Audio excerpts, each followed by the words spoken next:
Hey everybody, it's me, Remy, the comic book poser, and I'm here to welcome you to enter the Poserverse, but not just on any regular-ass Thursday night. Tonight is the final round of Season 1 of Comic Book This or That, and I couldn't be more excited for tonight's events. That I think we've got two fine channels, we've got two fine sets of competitors. You can tell that their learning or their debating ability is rubbed off on each other, because if you watch the end of the previous stream that I don't remember all that much of because I drank a lot last Thursday and that was problematic, they dictated the terms themselves. They talked about what topic they wanted to do. We talked through some alterations to the format that they wanted to take on. So I'm excited to see that ownership of the topic process has been taken. So we'll say what's up to the folks in the chat really fast, and then we'll talk about some special things going down tonight. So first in here, we had Animali Comics, or as I like to think of them, the person who is going to be a walking, talking comic burrito billboard as he keeps winning their wheel and rocking everything that they've got. We've already bored Flash Ray Videos to sleep, so we'll be on in the background. Sam King, welcome. Peepaw's back. He's been busy. He's been working. He's been being a grandpa. So he's here. Lost in Comics is in the house. Thank you for stopping by. The leader of the PB squad, Peanut Butter 524, in the house. One of the finishers of the escape room for the 500 subscriber giveaway, Tegar Parmartha. Nick, I don't know if you get to claim any ownership in that victory aside from if you go over to Cole's house and open a beer and towel him off between speeches, then you could win. So we'll see. The man from Japan, K Titus, is in the house. And anybody new?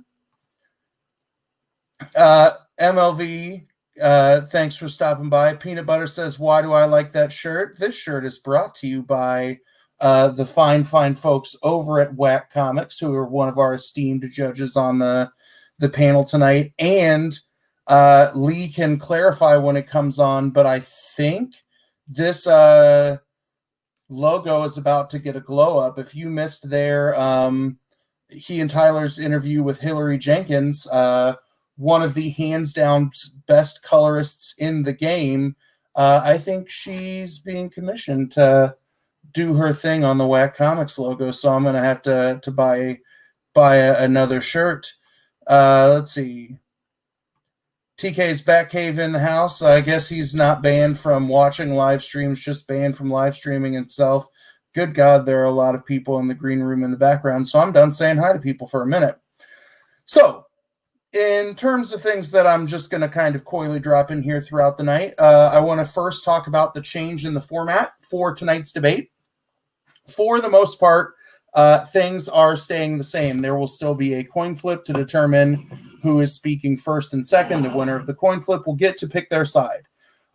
Where things have changed is instead of having an additional period of cross-examination between the competitors, after the first set of 2-minute speeches, and I forgot to delete prep, whoops, the contestants kind of opted to have members of the judging panel ask them questions about the arguments that they have made to this point. So when we get there, I'll kind of bring in judges one at a time to have them ask a question, and they may get a follow-up depending on whether or not I think it's worthy. That will happen twice.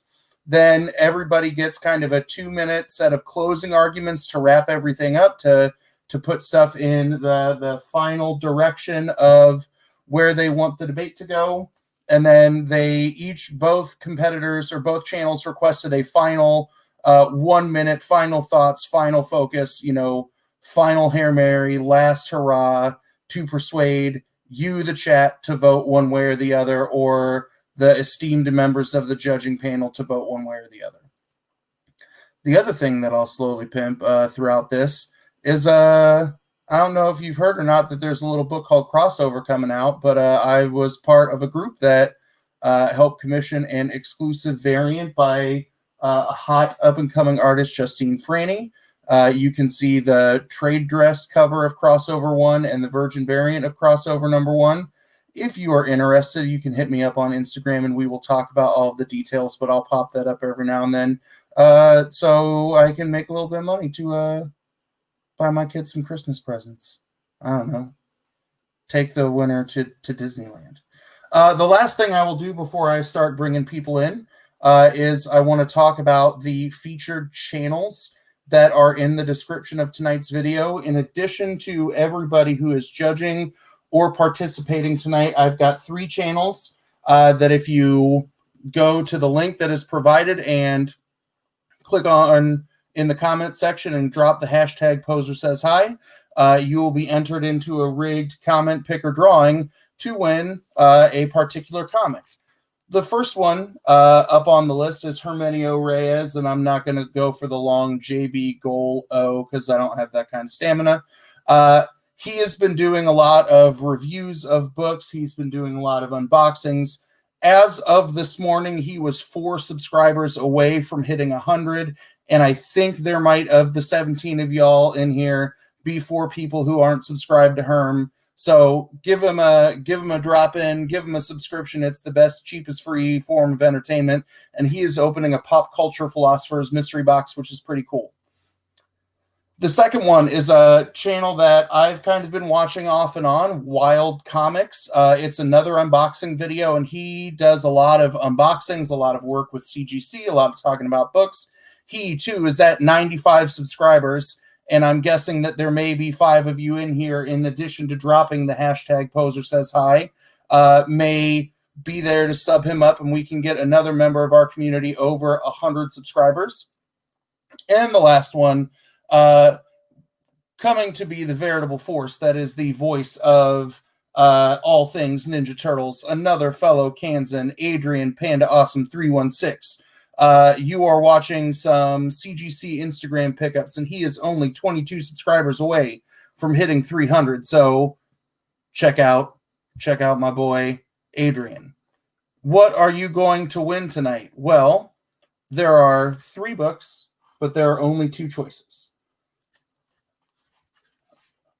I have 2 copies of Spawn 311, which I'm not reading Spawn, but I knew I wanted this cover no matter what, because it is one of the tribute covers to Chadwick Boseman.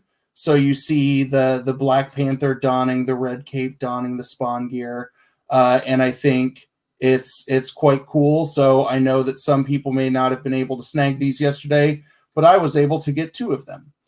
The other book that came out this week that was in limited capacity, and the publisher was not sure if they could keep up with demand, and I'm not talking about people getting hosed out of copies of The Last Ronin, is this sweet, sweet second printing of Dryfoot #1, the Scarface variant. So if you drop in the comments and your name is selected, you will get to pick what you want. And then the last thing I will mention, I showed a picture of it, I believe, when I was drunk last week, but it is here. The champion of season 1 of Comic Book This or That is competing for the golden microphone. It's got a full setup over here. I just didn't buy you some kind of microphone. Yeah, I need Boswell's magic fingers in here. Do that again. There we go. The golden microphone with a full podcast setup. That way people know that when you speak, you are dropping truth, knowledge. You are speaking hot, hot gold. So there you go. Those are your ability to enter. And I know that Robb Boswell, who is sponsoring the giveaway to the winner of the bracket challenge, was flashing that slab. So we'll see if he shows it off now, if he gives you a little bit more of the leg, or what. Burke is here to let me know that we're going live on his night. Burke, you could have been here too. Like, you could have debated and beat Mo, and then you could be here and do your chat at a different time. I got nothing else for Burke. So Don't have anything else to say. Go like those channels. Go sub to people. You will have the ability to vote for the winner of tonight's debate at the conclusion that I will drop a link in the chat, and you will be able to offer your voice to who you think the people's champion is, and maybe even the champion of season 1 of Comic Book This or That. So, without further ado, I will bring on the fine folks who said yes to me hassling them on Instagram about judging the final round. And I will bring on first the man that we have not seen in quite some time because he had to return to work, and, you know, he's got a new grandbaby, but one of the OG members of the panel who has been here for the show most of the way, the man with apparently new orange hair, Robb Boswell. What's up? That's some like crazy Tennessee Volunteers hat. This is actually beaker hair. So nice. Me. But no, it's close to Halloween, so I figured I'd get in the spirit at least for a minute or two. But nice. It's been crazy working. Apologize for not being here, but I have caught up on the rewinds, and it's been a good show. So I'm happy to be here for this one. And one of the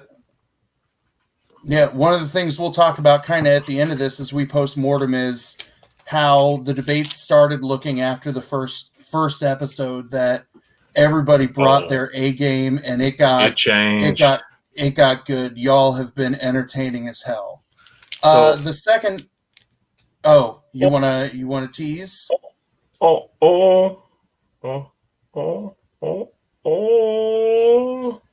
Yeah, that's all I got. Nice. I run into that same stamina problem as well. All right.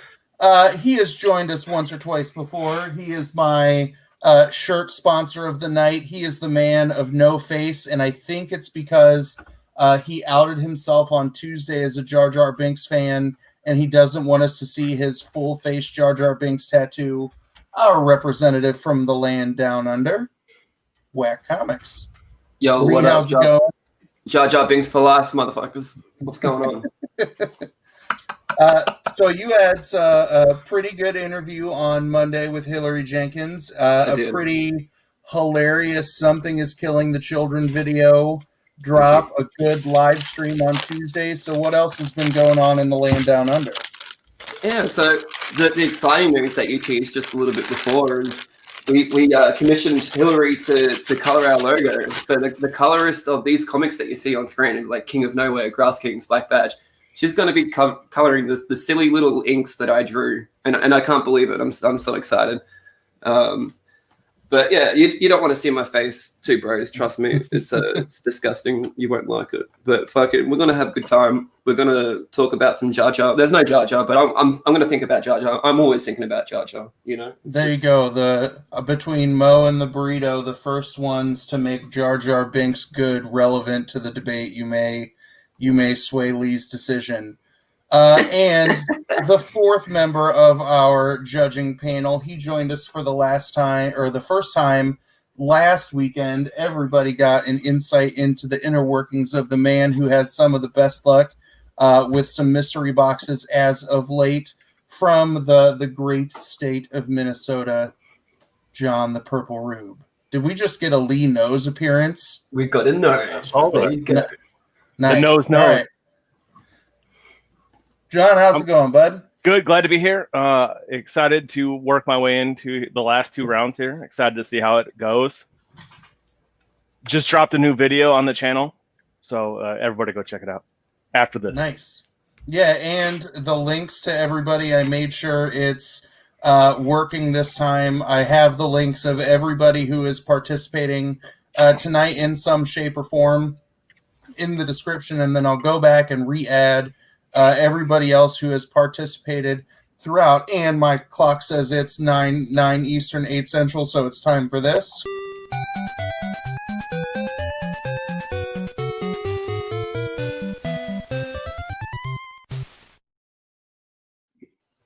It is time for us to welcome our first competitor in the stream. he was arbitrarily selected by wheelofnames.com to be our overall number 1 seed. He took down Burke Family 54, who is also streaming right now, by arguing, defending which was the worst Batman movie. He took down Bruce and Stephanie Comics by defending The Fort on Avengers Endgame, and he took down the bearded comic bro, the champion of comic book quarantine trivia madness, in defending Spider-Man as the most relatable superhero. We have the man from the great state of New York. We'll see is he the number 1 seed? Is he our favorite to win? Mo from Dudes Talking Comics. Mo, how's it going tonight?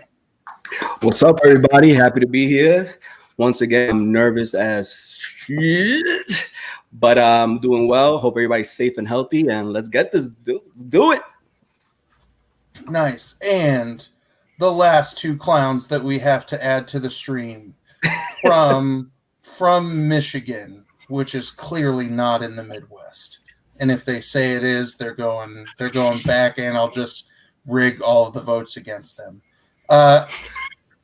But 2 folks that I have become ridiculously close for, and it has not helped them in terms of winning my vote, as I have voted against them in each of the last 2 rounds. Their pathway to the finals first was taking on the Titan that is Matt, the boy who had 7, defending that Darkseid is the more scarier mega villain. Then they took down Discovery Bay Comics in a debate about the Avengers versus the X-Men. And then last week, on a smashing 4-1 decision, took down the salty bad boy himself, Chaos and Comics. And I got to click over here so I take down Tagar's comment, which has been up there for 20 minutes. Whoops, my bad. But welcoming into the stream, Cole and Todd from Comic Burrito, and I can't, who am I making big, Cole or Todd? I mean, I just want to thank Bruce and Stephanie Comics for sending me this toaster that has Batman's emblem on it, and it toast to look like the bat signal. I really wanted that, but I live in Australia and they can't ship it to me. I will tell you, you cannot toast wheat bread in that, or it doesn't work. So it's got to be some kind of white bread for the seal to show up. But I don't think my wife will allow me to use it ever. We have another toaster that her mom bought us. It was on Consumer Report. It was so it sounds like you've got a basement toaster. All right, we'll make Todd big. Hey everybody, thanks for showing up. My toaster's in my kitchen. It's a radical idea. It's not with me right now. But yeah, thanks everybody. I hope everyone's having a good time. We made it. This is fun. He's giddy like a kid in a candy store. All right, so I have shared the new format with everybody, the update for tonight. So I'll drop it on top of all of us one more time. Everybody's got a 3-minute speech, 2 2-minute speeches, and a 1-minute speech. And remember, after your first 2-minute speech, you will be open to answer questions from the panel. Does anybody have any questions, comments, or concerns about the way that I typed up the formatting? No, I mean, there was a little bit confusion before that, but I guess we all on the same page of it, and let's just have fun with this. I think me and the Comic Burritos in the last episode, we kind of on the backstage jumped in each other's arms and we made it. Let's just have fun with it, and we'll go from there. Good luck to everyone. So wait, can you explain those again? Hold on 1 second. To the judges, I'm going to kick you all backstage real quick, and I will pull you on one at a time when it's time for you to ask your questions. That way I can clear up the number of people in the stream. I like that Venom there, Rob. That's awesome. That's dope. Okay. So Cole wants format one more time. I was just somebody else asked every single time, so I just wanted to be that person so that it could happen every single time. There you go. So there's your format again. There was a little bit of confusion in terms of the exact wording of the topic, but I feel like we came to an amicable solution because the burritos had it in their head. It was one thing. Mo read the chat. Because we agreed to it at the end of the stream. It's on your video. If you rewatch the video, we all come to a conclusion of a topic, and that's was I even awake at the end of that? I kept saying iconic. You know my favorite tag team, the Iconics. It's okay. Peyton Royce and them. Yep. Billy Kay. I know who they are. Yeah. So the Iconic. topic is who is the most impactful / iconic superhero, because those words functionally mean the same thing, and if not, they'll fight about it and blame me, and I don't care. Icompact. Yes. Wait, is this an Apple product? Yes. Batman or Superman. Defending Superman will be Mo of Dudes Talking Comics, and making sure that he doesn't get Rob worsted. Cole and Todd from the Comic Burrito have all of their Batman swag on and ready to go. So we will. No, I got a lot more. This is just stuff my family bought me from like Walmart and places like that. Does this channel support Comic Gate? Nah, dog. This isn't for you if you're into that. We're chill bunch of dudes, yo. No. Yeah, Nick, you're on that. That's your job. Yeah, thank you, Nick. Okay, so I will share my screen. We will go with our very official me Googling coin flip. Mo, you get to call the flip. Is it heads or tails? Let's go with tails. Oh man, it never fails. It never fails. Hey. All right, Mo. Every time. Are you speaking first, or are you still speaking? Or are you speaking second? I want to get the nerves out the way, so I'll go first. So that seems like a win-win-win. It's like a get out of here. All right, I'm gonna set my timer for 3 minutes. I know if you are doing what you did in the last debate, you're probably doing the same thing. I'll make you smaller when we get closer. That way everybody can see that our timers agree, but I will start when you start. I appreciate that. Ready to go right now. What's up, everybody? This is me with Superman. You know, I looked at the definition of iconic. You know, iconic has a lot of meanings, but I assume we could use the one meaning something symbolizing a movement. What is the biggest impacted, influential, iconic movement than the superhero movement? You know, America's most iconic superhero is Superman. Superman paved the way for all superheroes and villains that came after him. Without him, there would be no Batman. There'll be no Wonder Woman, Captain America, Spider-Man. This is just a fact. He's kind of like the Elvis of comic books. Without Elvis, there was no rock and roll. Without Superman, there was no comic book, especially based on superheroes. You know, Superman he's omnipresent. Everybody knows who he is, even those that don't read comic books. You know, when the word superhero pops up, you immediately think of Superman. You know, superhero, Superman. You know, you immediately think of him, and he's pretty much the embodiment of heroics. He's like selflessness, and is supposed to like be alike with those heroic qualities of him. He represents, you know, the ethical American dream, not necessarily about financial success, but the one of justice, strength, and moral integrity. You know, I'm looking down because I'm looking at the clock. I'm trying to make sure I get all the info in though. He created an entire genre, which now has become mainstream, especially with the MCU. You know, especially in the golden age of 1938 through 56, Superman's popularity helped make comic books a major arm of publishing, you know, which led to rival companies to create superheroes of their own just to emulate Superman's success. That's a big deal. That is such a big deal. You know, comic books was the main way people consumed media back then for entertainment. You know, that was built off the foundation of Superman, and later with Batman. What are examples of that? You know, radio, TV, movies, cartoons, comic books. You know, first comic book, first, you know, televised TV radio show back then, which led to his actual TV show to a movie with Christopher Reeves, and on and on and on. You know, in a more superficial way, the visual image of Superman has created a lasting impression with the bright skin, you know, the bright skin tight, you know, uniform, which set up standards for all superheroes. Flowing capes, Superman. Spandex, Superman. Primary colors, how many superheroes do we know? Where's the red, white, and blue? That all became out of Superman. That's why he's so iconic and impactful. You know, without him, there will be none of this. You know, especially like the whole underwear over the pants type of thing. That was Superman at first. You know, Action Comics #1, the most iconic, influential, impactful comic of all time. Ah, wow, that was quick. All right, who's asking the questions, Cole or Todd?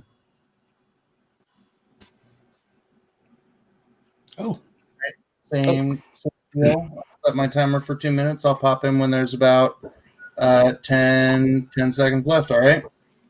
Cool. All right. So, how's it going? What's up, Todd? How you doing? Hey, good. All right. So the definition you found is pretty different than the definition I found on multiple sites. Mine was widely recognized and well established. Was the definition I found multiple times on Iconic, which it does. It's a little different. You say everyone knows who he is, which makes him iconic. I think that we can basically say that's a wash between these two. If somebody knows Superman, do you really think there's a chance they don't know Batman now? That is true, but we could give thanks to Superman for that. Could we? First appearance, you mentioned the time that made a lot of sense. You think that from April 1938 to May 1939, he made such a big difference, and that's the only reason why Batman is at all successful for less than a year ahead of him for first appearance? I mean, the first issue itself, how much is sold to the point that people want to emulate it. So like if Superman wasn't successful, they wouldn't have created a Batman. Because at first when Batman was created, he was a detective. And then when they started seeing how Superman was getting so successful with this whole superhero thing, they were like, hey, let's make Batman a superhero. So again, they're like yin and yang. But again, there wouldn't be a Batman without a Superman in a way. Okay. So you... Yeah, you know what? I'm good. I'll pull a chaos. All right, who is speaking first for the burritos? This guy. All right, you've got 3 minutes. I'll start when you start. All right. Hey, everybody. Thanks for joining us. I will argue a little bit of the definition because it makes a little bit of a difference for iconic. What I was going with is widely recognized and well established, which I found on multiple sites. Superman definitely did influence the Golden and Silver Age a lot. No question that he was very important. But the modern age has been ruled by Batman. Superman is getting antiquated, and no one, even though lots have tried, to make him work for the now, it just really hasn't landed. Batman as a character has been able to change, evolve with the times, all of these things, to become the most iconic and most impactful superhero, because it's not about just the origin, it's what you do along the way. And Batman, time and time again, continuously supersedes whatever Superman has tried to do. He is the hero. He is Superman. If you go to Google, you'll and you search for Batman, you'll get 544 million results. If you search Superman, you'll get 264 million results. That shows how much more of an impact Batman has on the culture, on society as it is right now. It's not what happened 50 years ago. It's what has continued to happen, and Batman is the one. If you go to Amazon, 30,000 over 10,000. If you go to Funko, he has 17. Superman has 3. DC animated movies, Batman has 12. Superman has 8. If you go to DCComics.com, there's 9,383 results. Superman has 5,678, which, okay, fine. That's DC Comics. This is iconic, impactful. Your ability to get outside of like your normal circle and impact the rest of the world. What about Marvel Comics? If you go to marvel.com and you search for Batman, you get 834 results. If you search for Superman, it's 7. That shows the impact that Batman has, so much so that it's affecting a whole other brand, a whole other universe where he doesn't even exist. It's also within the comic series that are available. Batman has 4 series standalone on his own right now. Superman has 2. If you include the Bat family and his rogues and the entire just Batman universe, you get 7 more titles. That's 11 titles to Superman's 2. That is impactful. That is iconic. That is everything that you would need out of a superhero to influence society. It's him. Batman is an icon. He's the icon. Plus to see the rest of my time, which is 8 seconds. All right. Mo, you've got 2 minutes to ask questions. I'll start when you start. Thank you, Chaos, for defining Santorum in the chat. For those of you who don't know. Oh, Chaos. All right. Oh, here we are, 2 minutes.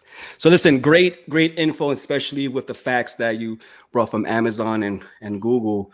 But, you know, the one thing that I'm going to but I'm just going to keep on bringing up, that with all these facts that you brought up, they wouldn't even be a thing if Superman was never even created. You know what I mean? Everything you just said about Marvel, you just said all about this. That's not true, because Batman's the opposite of Superman in terms of a hero. He didn't follow Superman's footsteps. If anything, it shows doing the opposite of what Superman is. It's more impactful and more iconic. They had Superman and they were like, here's a guy that does something completely different. True. And that guy went farther. That guy has more results. He has more comics. Being the opposite of Superman. Here's the thing. Does he wear a cape? Does he have a symbol of a bat on his chest, just like Superman has a symbol? Does he wear his tights outside of his pants? Well, okay, if this is the argument, then the Phantom is the most impactful, and Superman wouldn't exist without the Phantom, and we can keep going back and back. The Phantom wasn't a superhero; he was just a hero. And if we want to get more into detail, Superman was created in 1933. He was published in 1938. It's just that's the first time we've seen him. The Phantom was cool.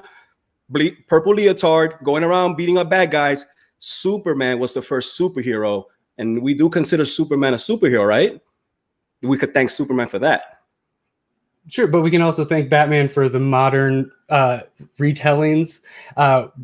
Where's the Superman lookalikes in all the other places? You see Batman's all over the place. Superman lookalikes and those things have gotten way out of fashion since the 80s. He had an impact, but right now, in the now, Batman has longevity. If you look forward, Superman is getting less and less, where Batman is getting more and more. Well, last time I saw, Shaquille O'Neal had a Superman tattoo. 3 Doors Down made a Superman song, and so did Eminem. I don't see no Batman song popping around. Well, those were some really late 90s, early 2000s references. And they were awesome. That's the opposite of now. You said Shaquille O'Neal and 3 Doors Down. That's 20 years ago, man. Okay, let's bring up Prince with his awesome Batman track. All right. Do we really want to do that? Mo, you've got 2 minutes to make your speech, and then after this, you will field questions from the panel. So I'll start with so 2 minutes to kind of say like final something. This is your second of 4 speeches. Okay, you know, again, like we could also bring up the impact of culture. You know, when Superman was created by 2 second-generation Jewish men who wanted to create a symbol, a symbol of hope, a symbol of truth, justice, and the whole American way type of thing, something to give kids hope, especially when he was created during the Great Depression. Like that's a symbol till this day has impact. When you look at the S symbol, you think of hope. You think of the good of everyone that you hope everyone has. When you look at the Batman symbol, you're thinking vengeance, revenge. Superman's symbol is very iconic and impactful. To this day, it has the same weight. It is true what he said, that yeah, he's a little outdated, but yeah, because Batman is a little bit cooler. What's cooler? A badass, somebody has an eagle in his arm. But with everything that he represents, it still stands to the times of right now, especially with everything that we're going. We want truth, we want justice, we want the American way. He is a hero of not just the US, he's the hero of the world. And that's something that when we're reading comics, we kind of want to hold on to that. This isn't a who's more relatable, who's a bit more popular. It's what's the biggest impact? The biggest impact is who came first. We have to give credit where credit is due. And by the way, I'm a Batman fan. I have a Batman tattoo right here, but I can't give credit. I can't give out that credit without acknowledging Superman's importance in the comic book history. No Superman, no Batman. Yes, he gets a lot of millions of searches on Amazon and all that stuff. Yeah. Well, Superman has movies too. If it wasn't for the Superman Christopher Reeves movie, there wouldn't be a Michael Keaton Batman movie, which was so successful that it led to the future of movies coming after that. So yes, impact from the past is affecting the impact from now. 2 seconds. 1. Okay. All right, Todd, I'm going to drop you to the background, and I'm going to bring in Lee first. So, Lee, you get a question for Mo. Sorry? Do you have a question that you want to ask Mo about anything that's been said up to this point in the debate? No, I haven't got any questions yet. I've just been laughing a lot. It's been really good. Works for me. Then I'll bring in Rob. Rob, you got a question? Oh, I've got two. First of all, I'll let you do it. I'll let you steal Lee's. Is it genre or genre? Sorry. In all seriousness, though, you bring up that Superman is the basis of Wonder Woman, Superman, Batman. That we couldn't have those guys without Superman. What about John Carter? We could talk about John Carter. We could talk about the Lone Ranger. We could talk about Dick Tracy, the Phantom. The impact of Superman being the superhero, that's what separated him from everybody. I never forgot about the Phantom, but the last time I remember the Phantom was Billy Zane's terrible movie. Remember that? Lone Ranger, Johnny Depp, terrible interpretation. Remember that? But I do remember Christopher Reeve's movie.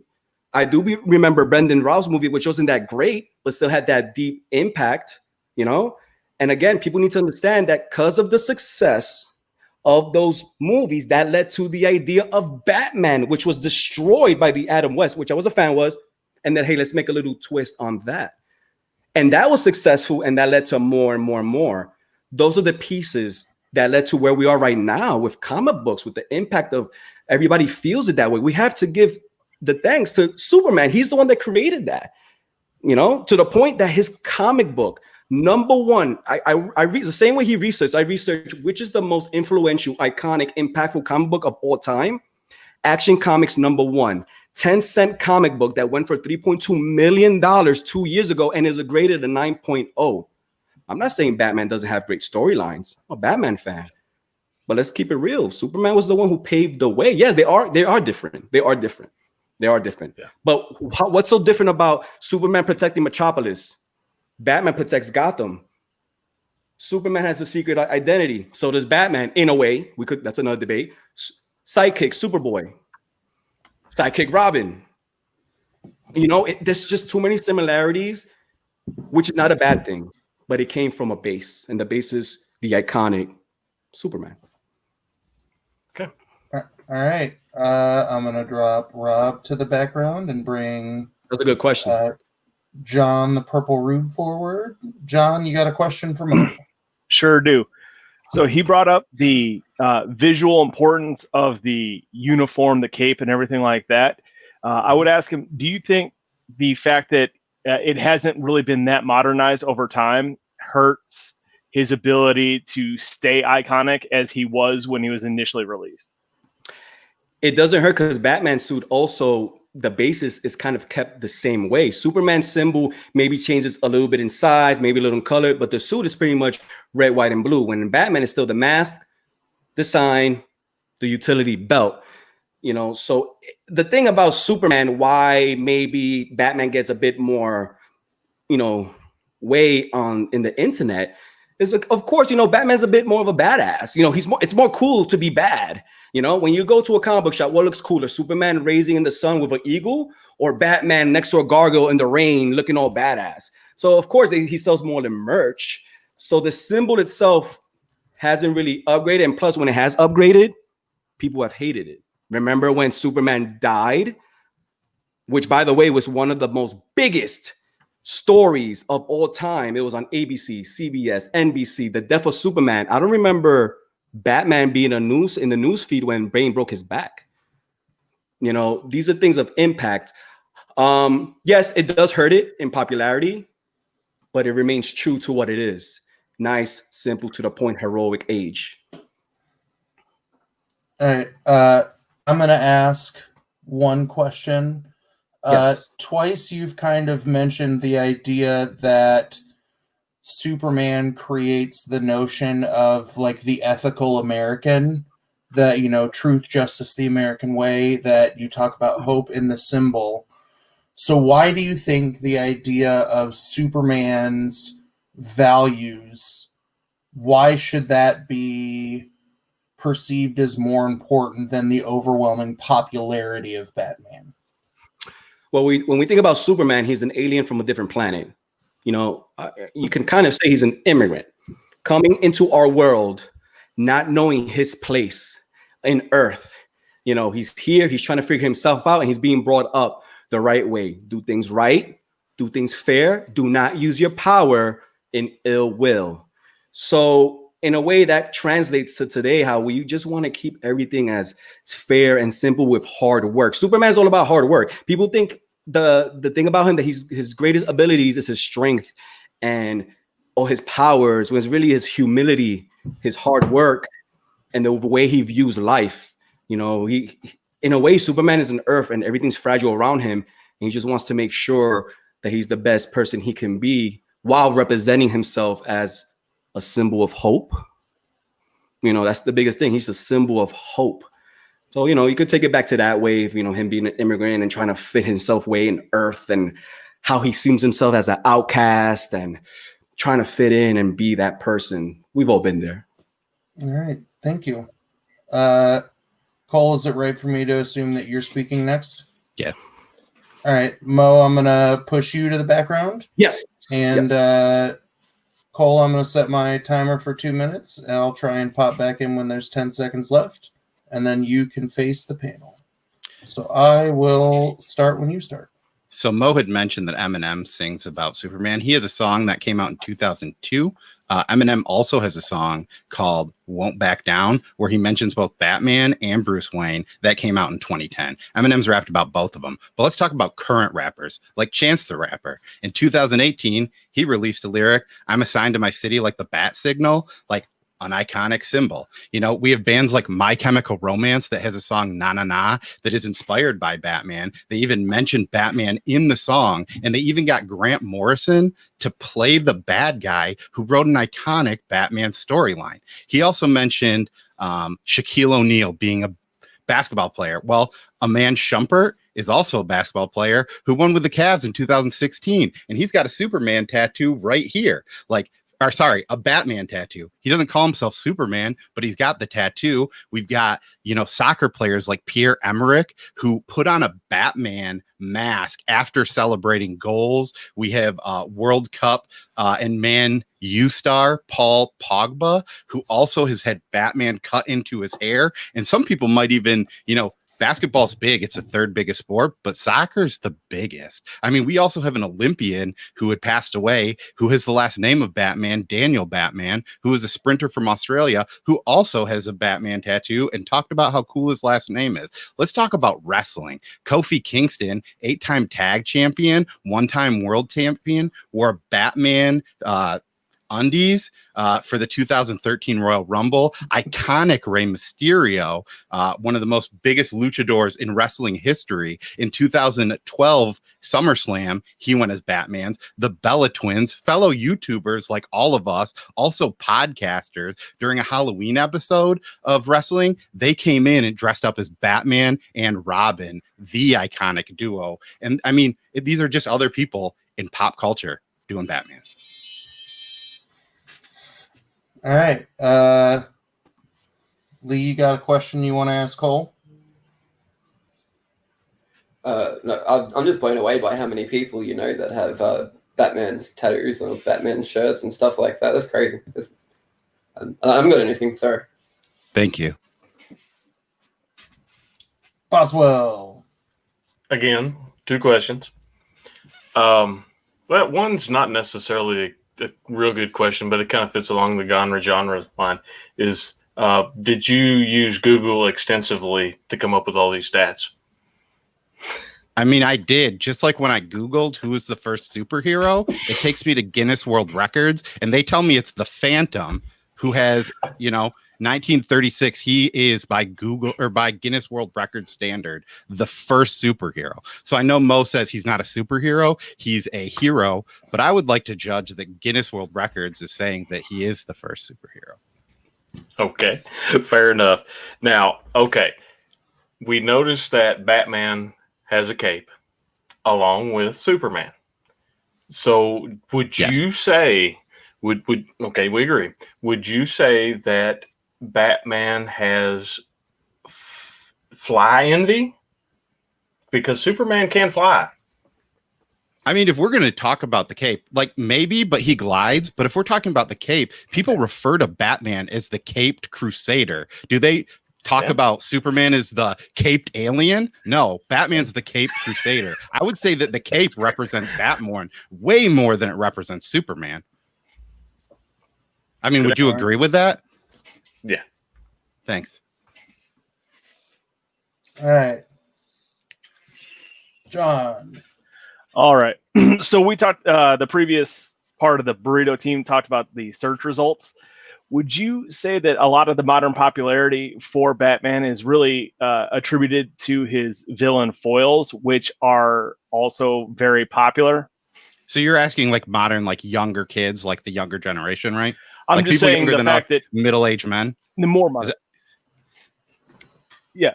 Well, yeah. I mean, like, is that the audience you're asking about? I guess. Well, let me rephrase it. Do you think Batman's iconic status is partly attributed to the fact that his villains are so iconic for him, so they kind of bring his status up along with it?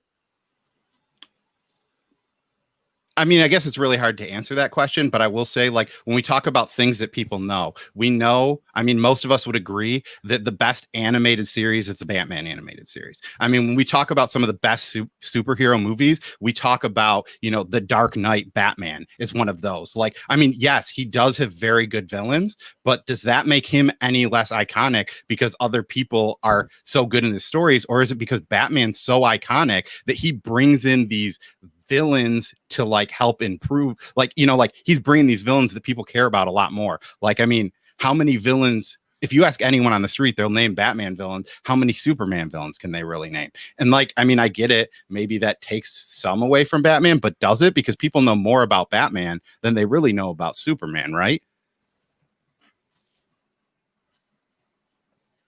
Okay, I'm gonna ask you the inverse of the question that I asked Mo, that he kind of talks about the symbol of Superman is, the non-economic American dream. The S is the symbol of hope, and you do a good job showing like the modern day relevance of Batman. Why should the modern day popularity of Batman be weighed heavier than the notion that, like, Superman is the vision of what America ought to be? I mean, to say that Batman is supposed to be the vision of what America should be is not It's like, I would say that that's not a real statement, and I'm not fighting against you. You're saying that towards Superman, but like when you say that Batman, like there were characters like Batfink that was based off of Batman and was a cartoon in the 60s. You know, we've hit people up to like Bartman, who uses a Bartarang that is inspired by Batman. We have Darkwing Duck that's loosely like that. Even if you go into stuff like Jay and Silent Bob with Bluntman and Chronic, Bluntman is loosely Batman. Like, I mean, these are generations. Even if we're talking about the younger generation, you want to know a meme that everyone uses? Batman smacking Robin. Do you know any Superman meme that people are using at all? Not really. I get that maybe he's not a symbol of what Americans can be. None of us are rich white dudes that have just been given a bunch of money and our parents got shot in an alley. But you want to know what he is? He's iconic because everyone knows him. Everyone wants to be him. I mean, I get it. People want to be Superman too. He has powers, but Batman's a guy that people want to be like. All right, thank you. All right, Mo, I'm gonna make you big. You've got 2 minutes to make your primary closing argument, and I'll start when you start. The fact that he referenced Iman Shumpert over Shaquille O'Neal, I'm gonna give you A-list names right now. Roman Reigns, WWE superstar, his finishing move, the Superman punch. Braun Strowman, Superman tattoo. Rey Mysterio came out in one of the Royal Rumbles dressed up as Superman. We got Dwight Howard a few years back in the slam dunk competition. What was he dressed up as? Superman, with the cape, with the music going on from there. The Bella twins, you got to come a little bit better than that. Listen, here's my closing statements. And also, you said The Simpsons, Blunt Man, and all the other guy, Radioactive Man, was based off of Superman. Just saying. So let's not make it seem like no one cares about Superman. All of us, when we were younger, let's not lie, even when our wives were hiding, what would we do? We'll put on a towel, a blanket, tie it around our neck, put our hands on our hips, and puff our chest out just like Superman. None of us goes on top of our roof on a rainy night, put on a mask, and say, oh, vengeance. Oh, I'm going to go avenge my parents' death. Superman is iconic. He's impactful. He's relatable. And please, if you're going to come with iconic, comparisons, that's not shit on Shaquille O'Neal with Iman Shumpert. That I was like very surprised with that. Nice job going on Google. I did it all from here. Thank you. All right, Cole, who's up? You or Todd? Me. Okay, you've got 2 minutes to make your primary closing arguments. I'll start when you start. Just to let it be known, people made fun of Dwight Howard for taking that nickname because it was Shaquille O'Neal's. True. That's fine. It's another guy that has it. But let's just talk about other references. The Fantastic Four movie from 1994 says, holy fraud, Batman. Freud Batman. They mention him. That's Marvel. The Punisher makes a joke in the 1989 movie that Batman sent him. Tank Girl, the movie, even says, to the Batcave. In the Pink Panther Strikes Again, the opening credits is the Pink Panther dressed up as Batman. We have the Batman Ninja Turtles animated series. Let's talk about crossovers in comics. We have Superman's been in 20 in different brands, and Batman's been in 45. I mean, he's got 3 with the Ninja Turtles. There's Judge Dredd. He does Daredevil. They have some similar ones. They both did stuff with Power Rangers, Tarzan, Black Hammers, Alien, Punisher. But Batman has been in more because it's iconic. People see Batman on the shelves and they want to do it. By the way, the Batman and Daredevil, it was called King of New York and Batman was in it. I'm just going to throw that down. I mean, I get it. You're saying that, but I mentioned soccer players who are world renowned. Soccer is a bigger sport than basketball. It's 3. I mean, I also referenced like Olympic athletes. I mean, Iman Shumpert is a guy. Basketball's pretty big. But also, when we're talking like board games, we have reskinned Batman Monopoly, chess, the game Love Letter. He also has a Batman miniature game, multiple animated series games. The Batman video game, Arkham City, it won Game of the Year in like 2014 or 13, whenever it came out. Great game. In the game Injustice 2 Mobile, there's 7 playable Batmans and there's 4 Supermans. I mean, even pop like art movements like Andy Warhol has done Batman stuff. Theaters, there's a Holy Musical Batman. There's a meme with Batman smacking people. DC launched a novel for young adult series in 2018. 3 of them. All of them were Batman stories. One's Mad Love, which is Harley Quinn and Joker, but still Batman stories. Also, Guinness World of Records, Phantom was the first superhero. The first hero, not the first superhero. No, the it's first. I can if you want, I can post the link in the private chat. I need everybody to understand. The topic of today is who is the most pause.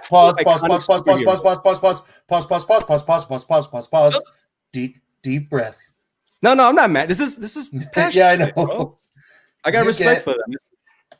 You get 1 minute to make your final definitive argument as to why Superman is the most iconic, impactful superhero. I had to write this down so I can make sure that I say it right. Superman, yes, he's a character, but he's more than that. He's an ideal. He's hope. He's inspiration. That should be the core of any comic book universe. And that is Superman in the DC universe, which Batman is attached to. Superman is the core of all of it. No matter how many reboots, resets, crisis, continuity changes, Superman will always be there as the hope and the North Star to show them the way. This guy is comic books. You talking about memes and stuff? Yeah, Superman, Batman had we had Richard Pryor in Superman in the 80s. Superman is the superhero. We have to give credit where credit is due, and that makes him iconic, impactful, wonderful, influential. Superman is the man. Guys, I'm a Batman fan, but I got to give credit to Superman for this character to even be created in the comic book universe. Thank you. And God bless. How do you know how to finish? All right. Is it Cole or Todd? Toddy. Hot toddy. All right. Same deal. 1 minute to give your final definitive argument. All right.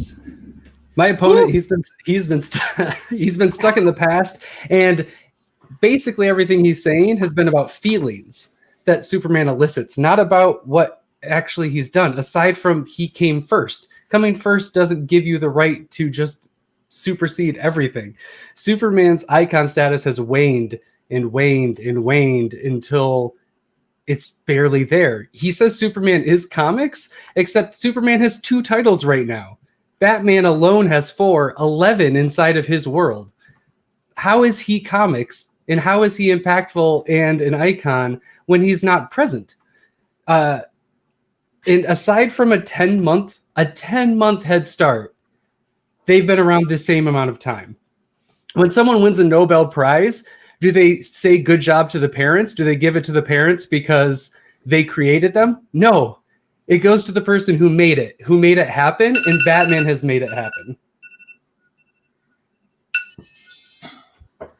All right, I'm gonna drop the link. We got like 3 more rounds, right? in the chat. As always, judges, once you have made your decision, please type in the private chat that you're done. You've made your decision. And yeah, so tell me while I kind of stare at my notes, what have you all learned from this experience, from this journey, start to finish, about comics, about the ability to argue, about dialogue over them? What have you taken away from your four appearances on Comic Book This or That?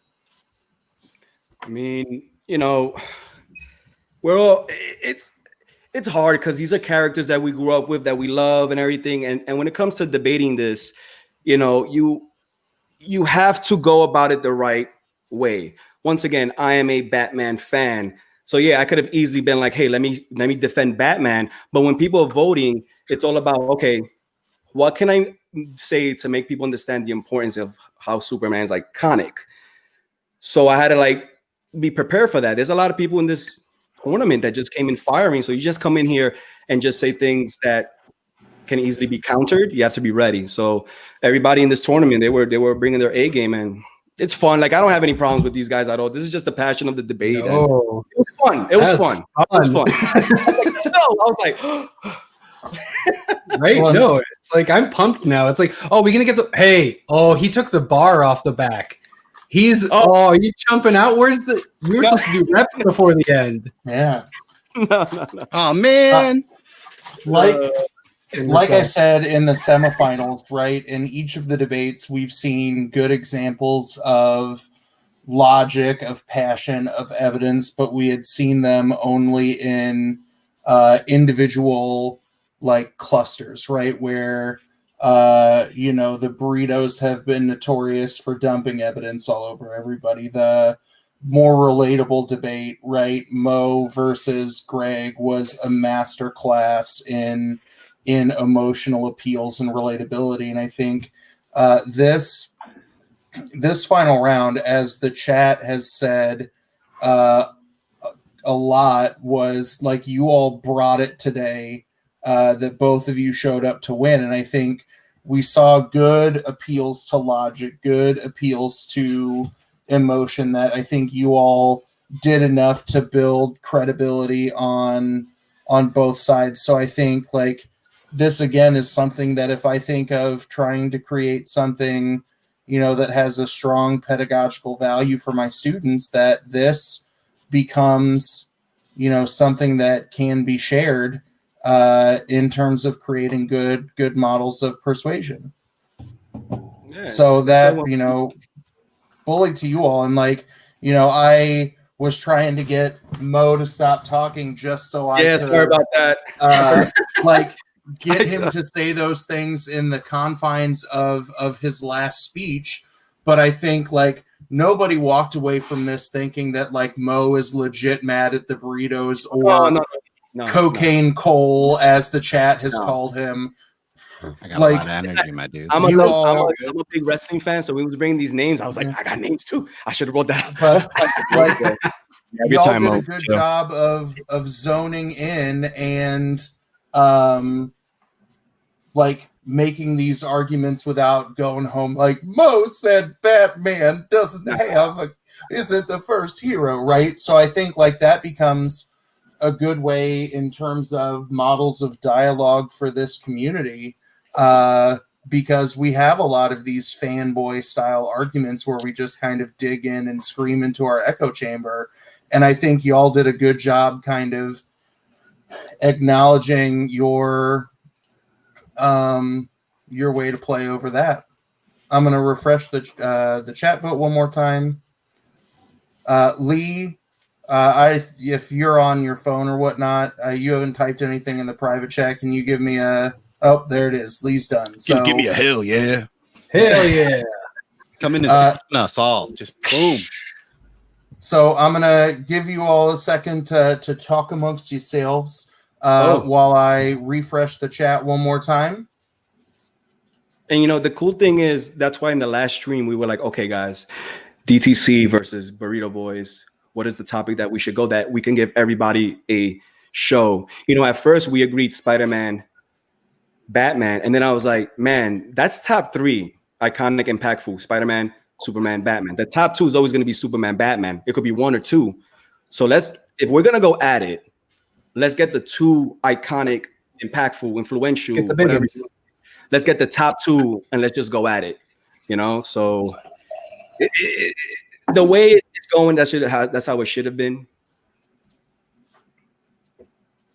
Yep. Sorry, I'm 100%. trying to set a deadline for the chat poll, and then it keeps freezing up on me. So I'm going to try clicking that. There we go. All right.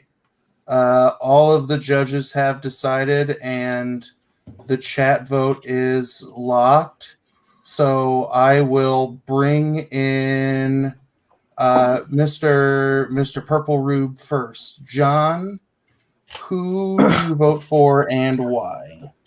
All right. Well, it's tough to make the vote because I see Todd drinking red wine, and I have bias, and I don't want to vote for a comic book guy who's drinking red wine.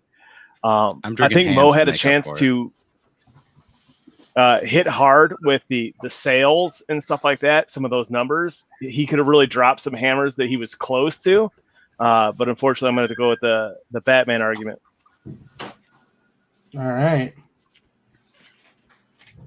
That is 1 vote for Batman and Comic Burrito.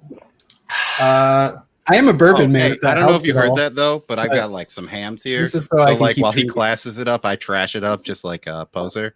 This is also $3 bottle of wine, so hey, yeah. All right. Our man from down under.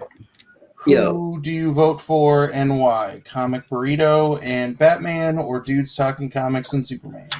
I just want to say first, that was a really funny debate. I just want to point out that the two parts that absolutely made me lose my shit was Dude saying, when Mo was saying that no one goes on top of a roof to brute, you know, like in the rain and stuff. That made me laugh really hard. And then what made me laugh probably the hardest was when Mo was talking about stuff and like the songs and stuff and $3 Down and Shaq and then the Burritos boys like you mentioned $3 Down and Shaq, like that's relevant. But I think I'm swaying just slightly towards Burrito Boys, just for all the points. I think they brought a lot more research to the table as well, a lot more facts and figures and stuff, a lot of numbers, and like my last judge just said, I think if Mo gave a bit more numbers, he would have got up a bit more as well. So, right. So my vote's going to Burrito Boys for that one. All right, so we have 2 votes for Comic Burrito and no votes for Dudes Talking Comics. So here is the chat vote on a split of 18-16, which that's close. we ended up having one tie, but a lot of these votes have been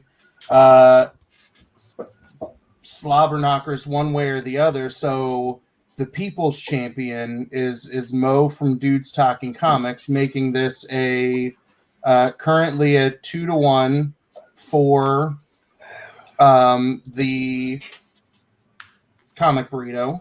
Can we see your best people's elbow before we go to the next judge? Boswell. Who's that? Oh, there you it is, go. Wack. Thank you, Wack. Amy's got a cigar. Oh man, Getting serious now. So yeah. Hey. All right. First off, I want to take issue with both of you that you had a problem with Spider-Man. We didn't. So, we picked Spider-Man originally because he picked Spider-Man first. If we had the opportunity, maybe we would have gone there. I'm joking. So, but these were classic, and honestly, if you go to, I think it was the Guinness Book of World Record website, the Phantom or Superman, and then Batman, they were within a year of each other. So Batman and Superman. So I mean, this was good. This was perfect. So I really appreciated the detail the Comic Burrito put out, and just facts that I had no clue about. They were both of you guys were very just passionate. That's the word that I choose.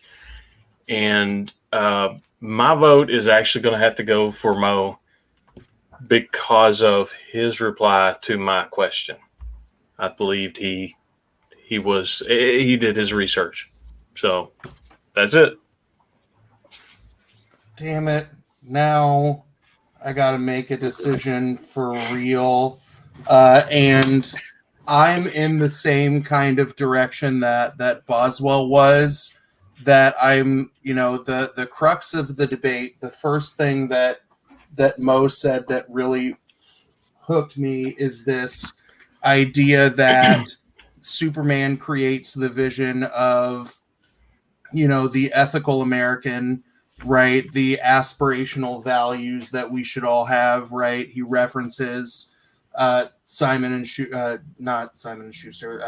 and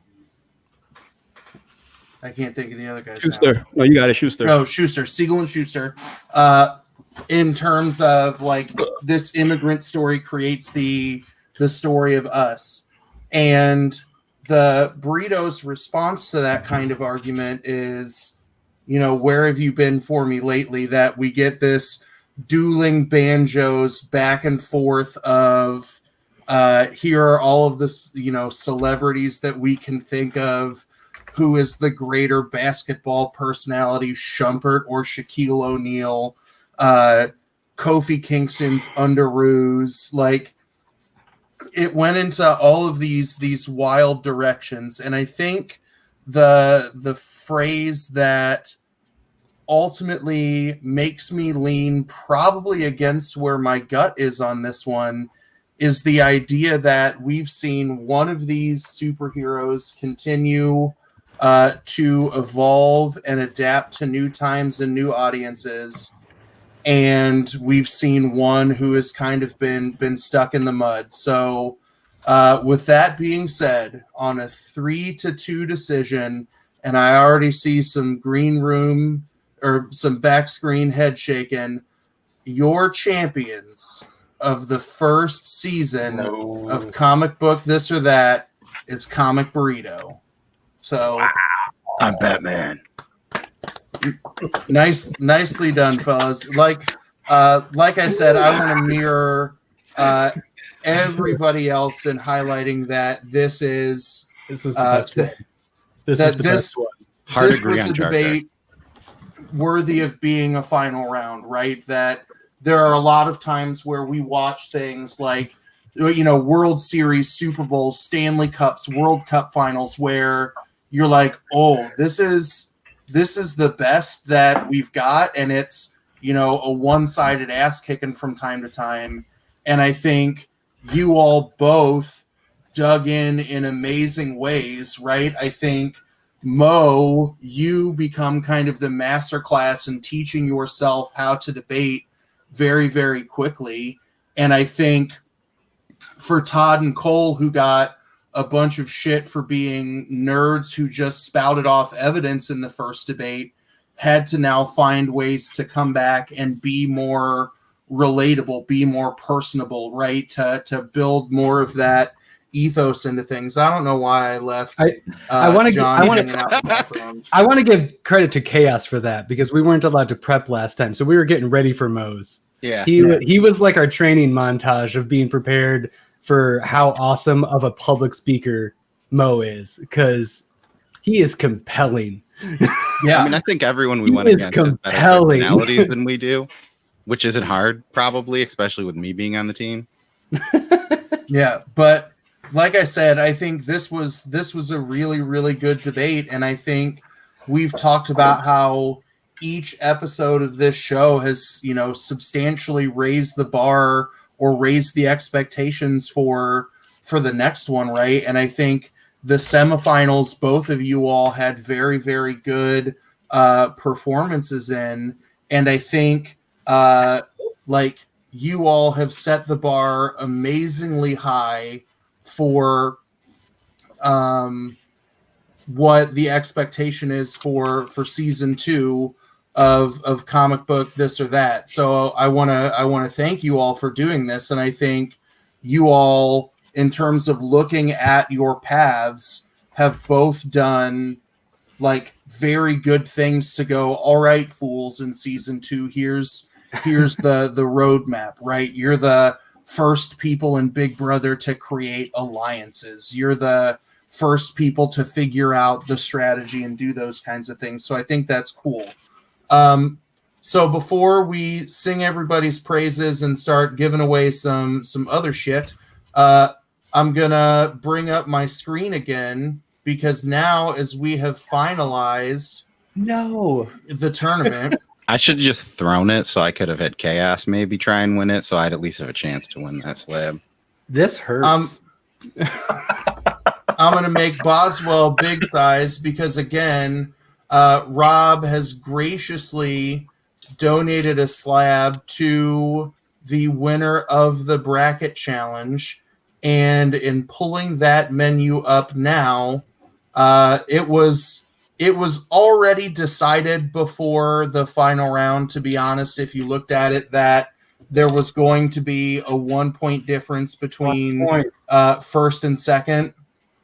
So our winner of the lovely Deadpool talking shit on Spider-Man on the cover, the username... Is that not perfect or what? Sam King.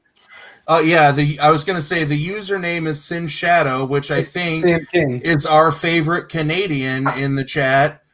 Sam King is the victor. of Congratulations. the bracket pool Good job, and the winner buddy. of this. So, Sam, Thanks for believing in us. I'll hook you and Rob up in terms of getting in touch with each other to share that. And I want to say, Rob, thank you so much for donating that to the chat and the people to get involved. 1 point. I was 23. I'm the 1 point behind him. Yeah. I thought you won it because I thought last time you said you were first. Oh, man, I'm the only one who had faith in me, and Sam were the only two people who were like, yeah, Comic Burrito can do this. Yeah. Cole voted for chaos. So good job, Sam. Love you, buddy. before I quickly we start sending people off, or we can sit here and have a beer and talk about the future of comic book this or that, I'm going to share my screen one more time, and we're going to start giving away some books.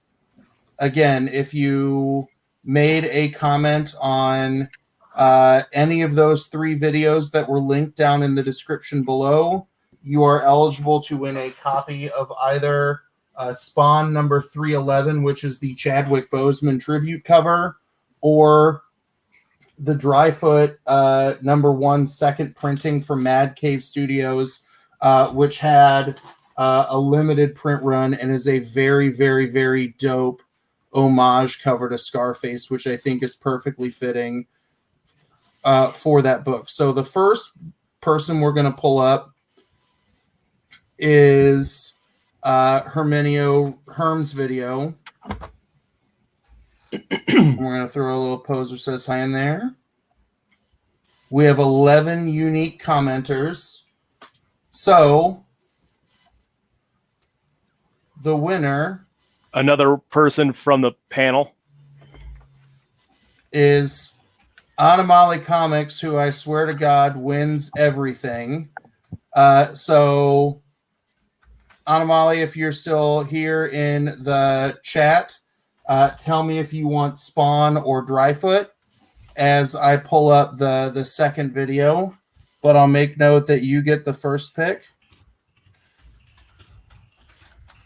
And for these subsequent giveaways, you can only win one of these free books per episode. That's a arbitrary iron-fisted ruling that I'll give away now, and then we'll talk about what our runner-up gets and what our champions get in addition to the golden microphone. So in looking at Wild Comics' video, we also have 11 commenters, and the winner of that one, nope. Boom, boom, boom. Gonna do it again since Anamali won the first one. That, I just want to make myself pay for more shipping. I'm proud of you, dude. Lee. Now you have to pay like quadruple the amount of shipping. Yeah, but the upside is I'm already building a box for Lee. Legend. Thank you so much. So that's one more thing that can go in there. So, like I said, Sam just realized that he won. Good job, Sam. So, Anamali, tell me if you want a Spawn or Dryfoot, and then we'll see how that shakes down from everything else. And then the third link was to our favorite head turtleologist, Adrian Pandawesome316. There were 12 commenters on that video.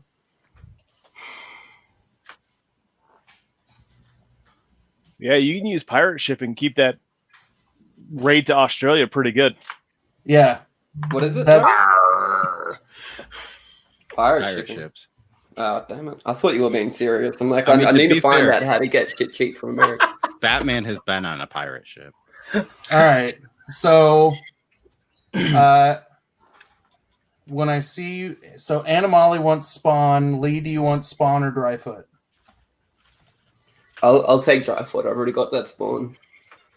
And that means Peanut Butter, who Thank I you so believe much. said he wanted to be Black Panther, gets the Black Panther tribute cover. So that is awesome. I will reach out to everyone via Instagram.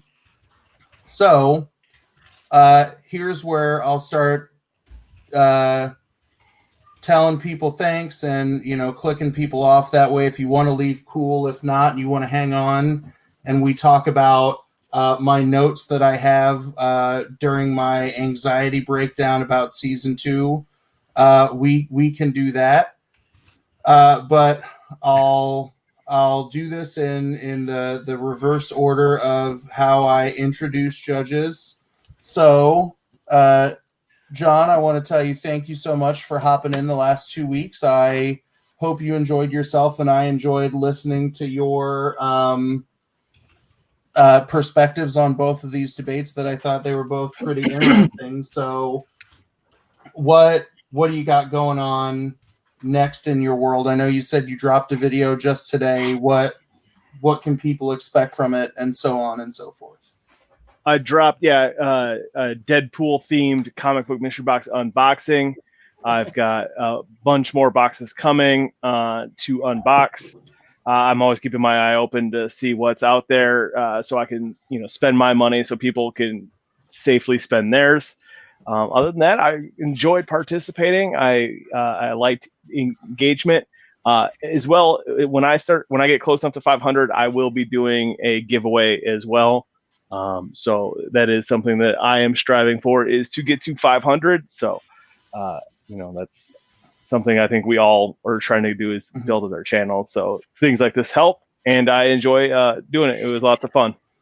Yeah, I appreciate it. All right, so if you want to hang out, cool, but I'm gonna kick you backstage for a few minutes at the bare minimum. All right. Oh, nobody wants to look at me that big. You're beautiful. Lee. Beautiful. You all have been on fire. That I feel like you went from 100 to 200 subscribers almost instantly. You all have been getting some dope ass interviews on your channel, in addition to just the amazing offbeat content that you and Tyler put together that literally nobody else is doing. So what kinds of things can we expect from Whack Comics here in the next couple of days? Thanks. I really appreciate your kind words, man. You're far too kind. So yeah, we've got more episodes of Whack Comics coming up, but really what I want to tell you about is we've got giveaways going on at the moment. We did a Something is Killing the Children episode of Whack Comics. It's a signed Something is Killing Children by James Tinney IV. You want to go get in on that giveaway. And we've also got a 200 subscriber giveaway. So we've got like two giveaways going on at the same time. And also, whenever we do our creator interviews, we try and do a giveaway live as well. So if you see us doing a creator interview, jump in the chat and you'll get put in for a giveaway for whatever thingy we're doing. Who are we interviewing next week? We've got next week. Here's the cover here. Hang on a sec. We're interviewing the creator of the Kill Lock next week, so that's going to be a thing. So look out for that.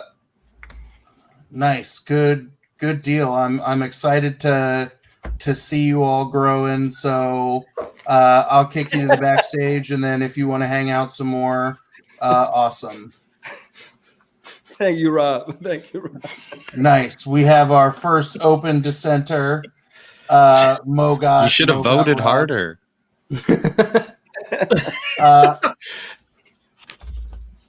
Grandpa, what do we got to expect from you here in the near future?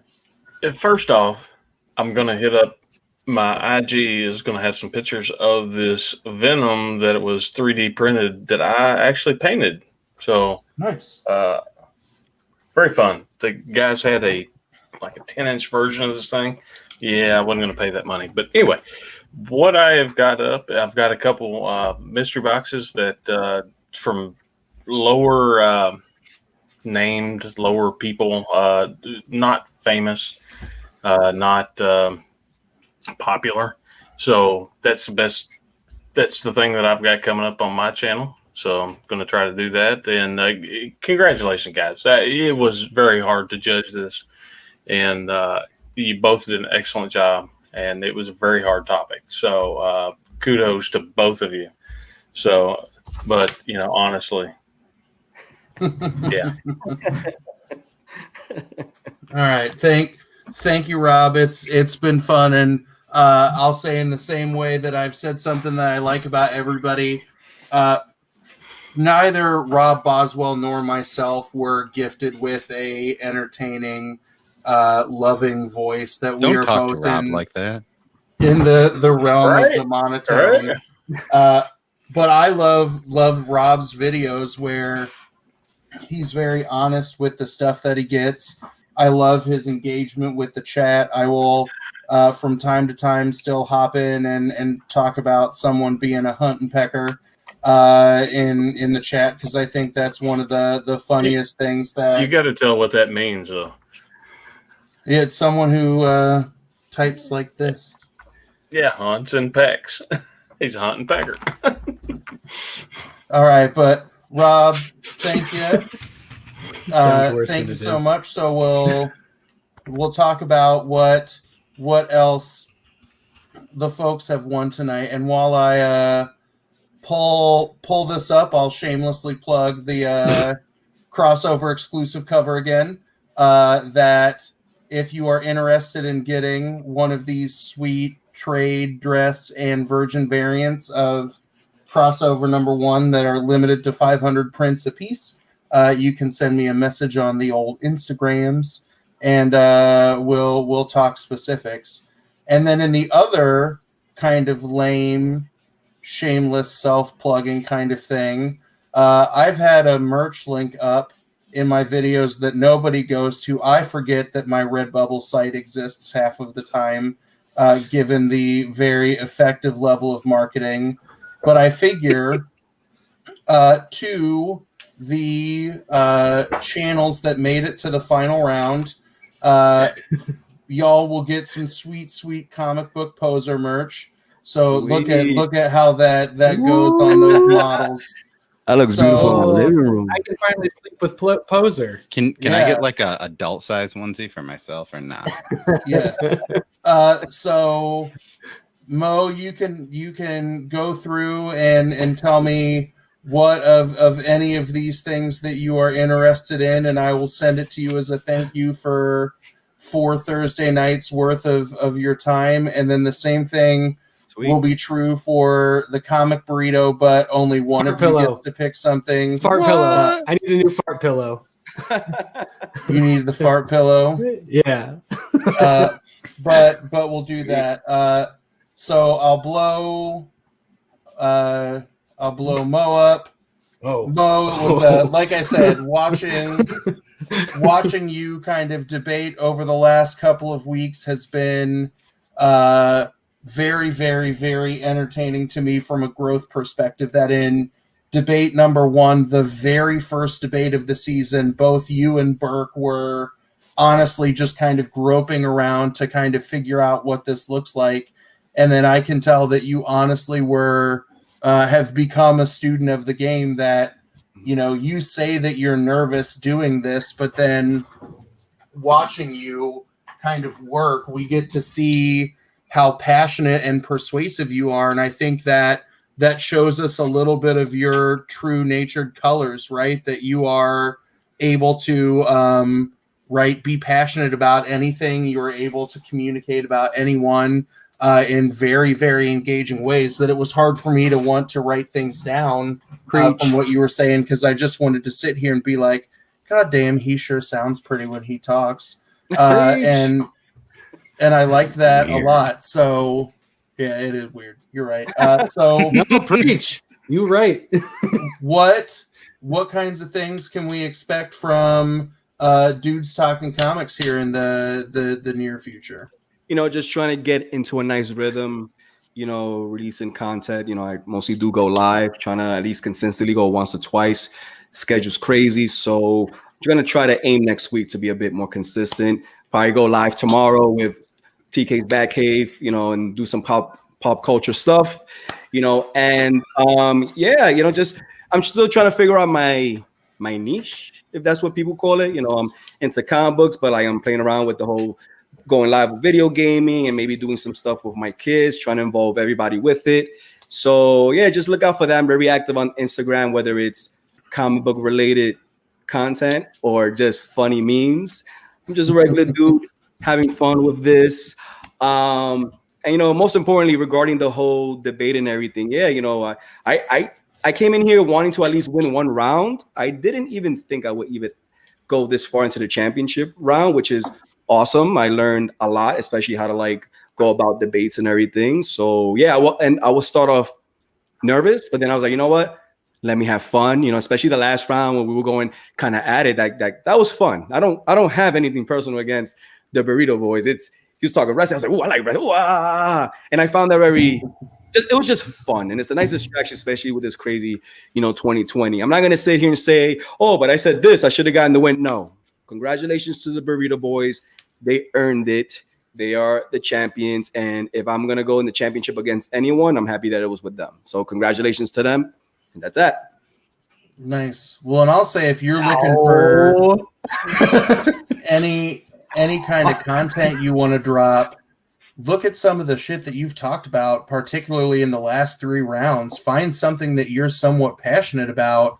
Like, I would listen to you. I think Superman has a big impact, but I don't read Superman because the stories aren't that compelling to me. But I think you made good, passionate reasons as to why Superman should still be relevant. And I think, like, we get Mo's sermon on anything, and I think that would be stuff that I would tune in to watch because your passion oozes through the screen.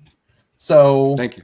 I'm excited, and if you want to hang out and we talk, stick around. Season 2 here in a bit. I'll stick around in the background. Okay, sounds good. All right, and then also watch out if he ever wants to do something more like run for something. This dude, man, yeah, Mo for like borough comptroller in NYC. And people are like, I could see that. Where's this passion coming from? Oh, he's the only one who gives a shit. I'm gonna give him a vote. And we would all quit our day jobs and start campaigning for a local New York race. But yes. That would be dope. All right, so Burrito Boys, how does it feel to be the inaugural champions of Comic Book This or That and get the prestigious golden microphone, which Nick is gonna use? We're probably gonna pull a whack comic and turn that mic into a comic book. Reverse it. Nice. No, probably Nick will be running that, who has never seen the debate, so that'll be fun. He'll rep. He was in there. Look, he's seen it. He meant like he's our background guy. He's like that guy that you're he's like our you're flavor a plant. He's our plant in the audience who gives us the softball when the Q&A comes up. Nice. So I'm gonna kick myself to the background, but take a minute or two to talk about what we can see soon from the Burrito. Spooky. Yeah, we got day 2, number 2, the second to last day of our 10 days of Halloween coming up tomorrow. And then weirdly enough on Halloween, it's our number 1 to finish off 10 days of Halloween. Yeah. That's our pre-recorded stuff that we have going. We won't have a live stream this Saturday because in honor of Halloween, we're going to be with our families. But come next Wednesday and then probably every other Saturday in our existence, we'll be live streaming. Yeah. You did help, Nick. Thank you, buddy. 10 p.m. Eastern Standard on Saturday, 9 on Wednesday. We do non-spoiler reviews of new comic book. Very non-spoiler. We try to keep it as positive as possible because there's enough negativity going around in the world.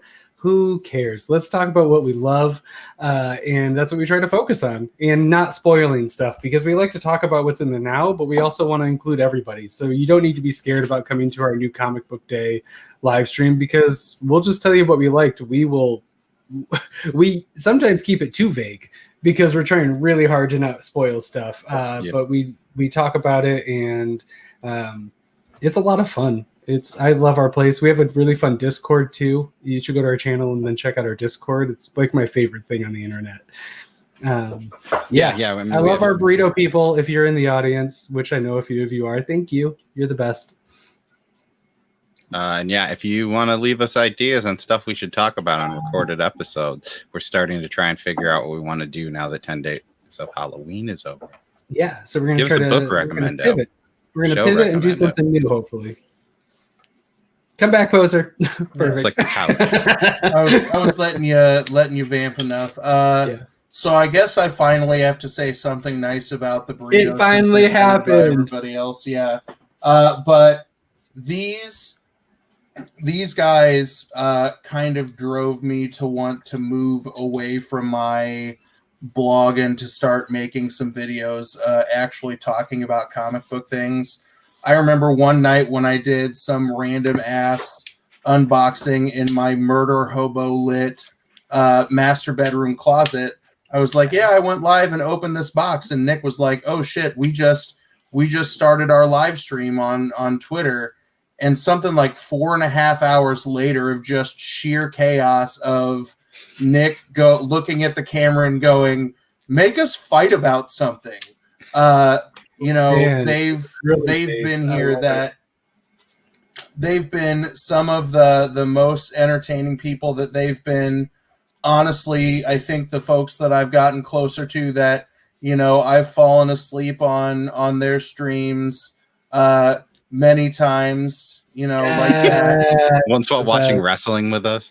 Yeah, yes. I fell asleep once when we watched an AEW pay-per-view that they help sing me to sleep.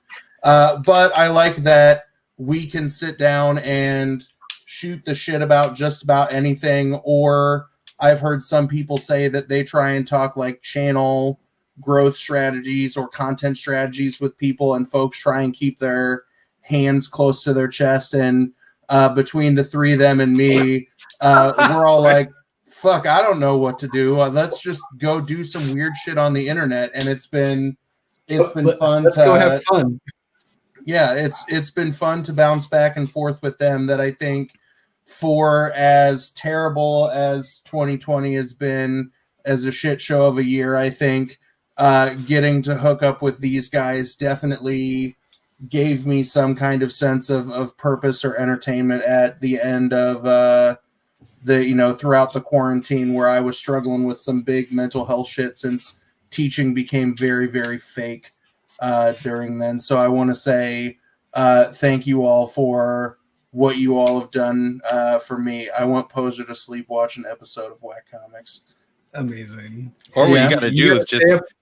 Whack has to stay up until like 6 p.m. his time to get that. Yeah? Not even, maybe. That's true. So anything else y'all want to say, or can I kick y'all to the background? I'm so glad this is on stream, because when you lay into us tomorrow and shit on us, I'll be able to go back to this and be like, haha, you said something nice. I mean, in my defense, I'll mostly just make fun of Cole, and Cole will mute me. About the Midwest. Also, Bleacher Report in 2011 came out with a report of all the NFL teams as Batman characters. The Chiefs were dubbed Apache Chief, and the Lions were dubbed the Terrible Trio because of bad drafting with Mike Williams, Joey Harrington, and Carl Rogers. That was information I didn't use. That was good thing you didn't. That's not great. Thank you for... that's not helpful. Bleacher Report's making Batman references to NFL teams. Let's bring Mo back and bring some legitimacy to this. Yeah.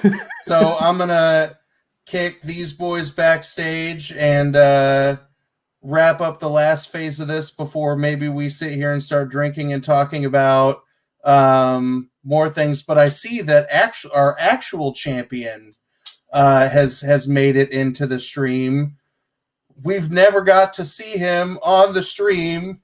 Nick, how does it feel to win season 1 of Comic Book This or That? It just feels really good that after all this planning and all this really hard work that I've done, and just all the stress that I put my family through, and preparing for all these debates, and all this stuff, that it finally paid off, and that we came out on top. It feels really good to have, just everything pay off for this really well-deserved win, I think, on my part, for putting everything that I did into it. So thanks, Poser, for having us, and it was just a great time, really. Yeah, I'm honored to have Nick as the first champion.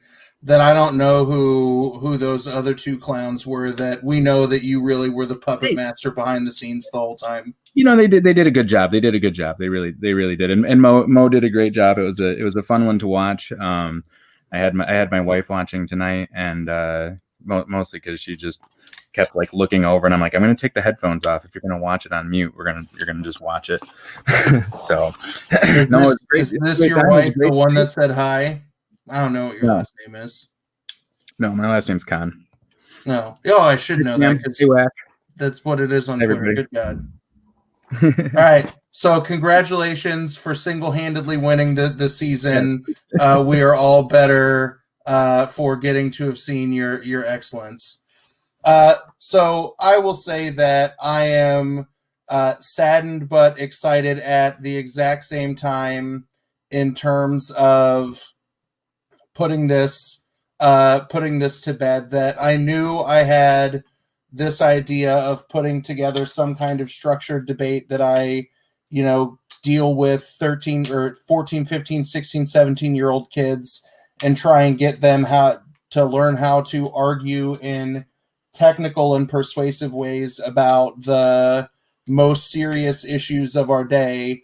And I knew that there would be something in bringing people together and have some kind of organized debate about comics, right? The thing that brings us all together, that if you were to put all of us in the chat and in the stream together, the number of things that we all have in common may be fairly limited, right? We may be from different kinds of walks of life with different legs up, different things that weigh us down, but we all have this same kind of fucking passion for pretty color books, and we want to find other people like us to share and discuss these things with. So I was glad to be able to test my idea. In a second, when I officially push the end of season 1 button,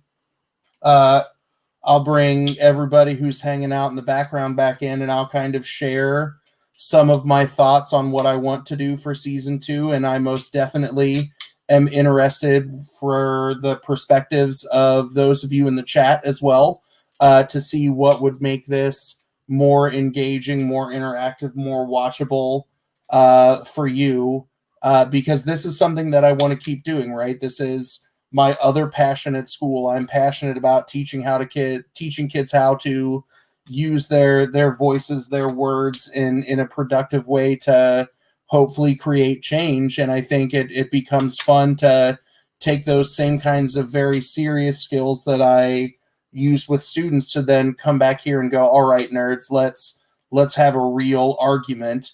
And it was fun to watch everybody change. That,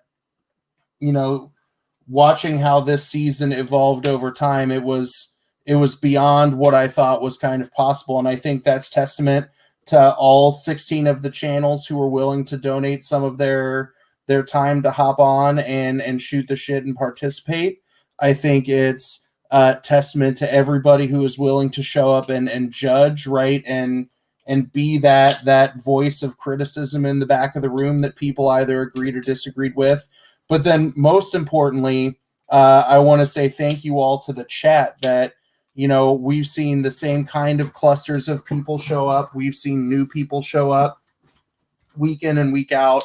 And hopefully we keep finding ways to deliver content that is engaging to you. And if there are any of you in the chat who are like, I want in on this, because I know after I announced everybody who said yes to participating in season 1, there were a bunch of folks who were like, I want to play this game. So we'll talk about that here in a few short minutes. But here's a picture of me sleeping again. Oh, isn't he pretty? Again, if you're interested in helping me buy Christmas presents for my children, hit me up about buying one of these variants. And I want to, it was a fun season, and it's a wrap. So we'll listen to the lovely Punch Out rip one more time.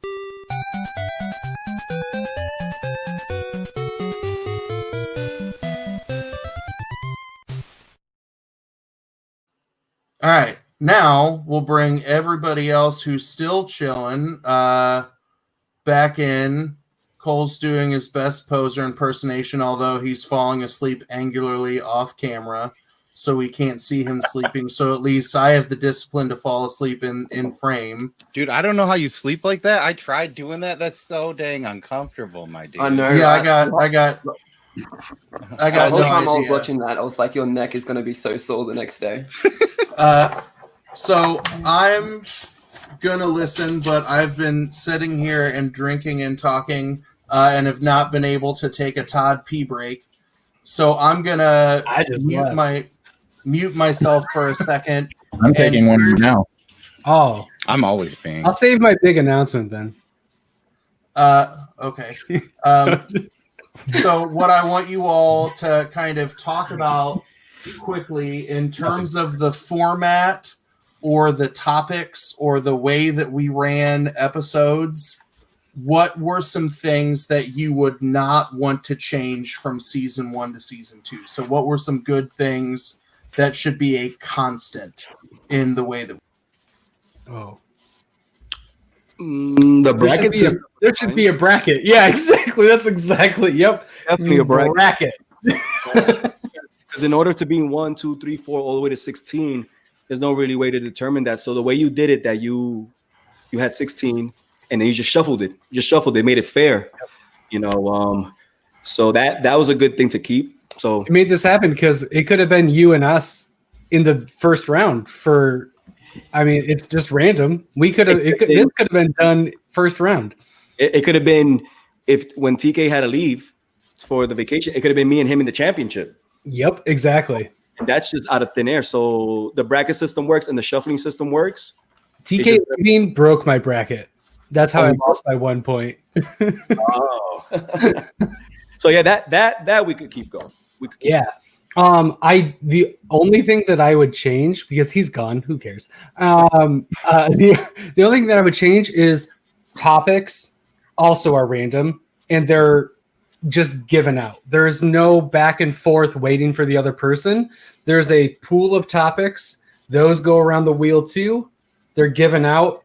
That's what you have. And then you coin flip for the side, and it's done. Like, it's so you can just move along. There's no back and forth. There's nothing. It's just, okay, this is who you're up against. This is your topic. This is your side. Go. I would just maybe say we have all the topics ready. Everyone agrees that they're fair. Yeah. Or have it be like a chat submission thing, whatever it is. But then just don't let people waffle about it. Just let it happen. Yeah, I agree.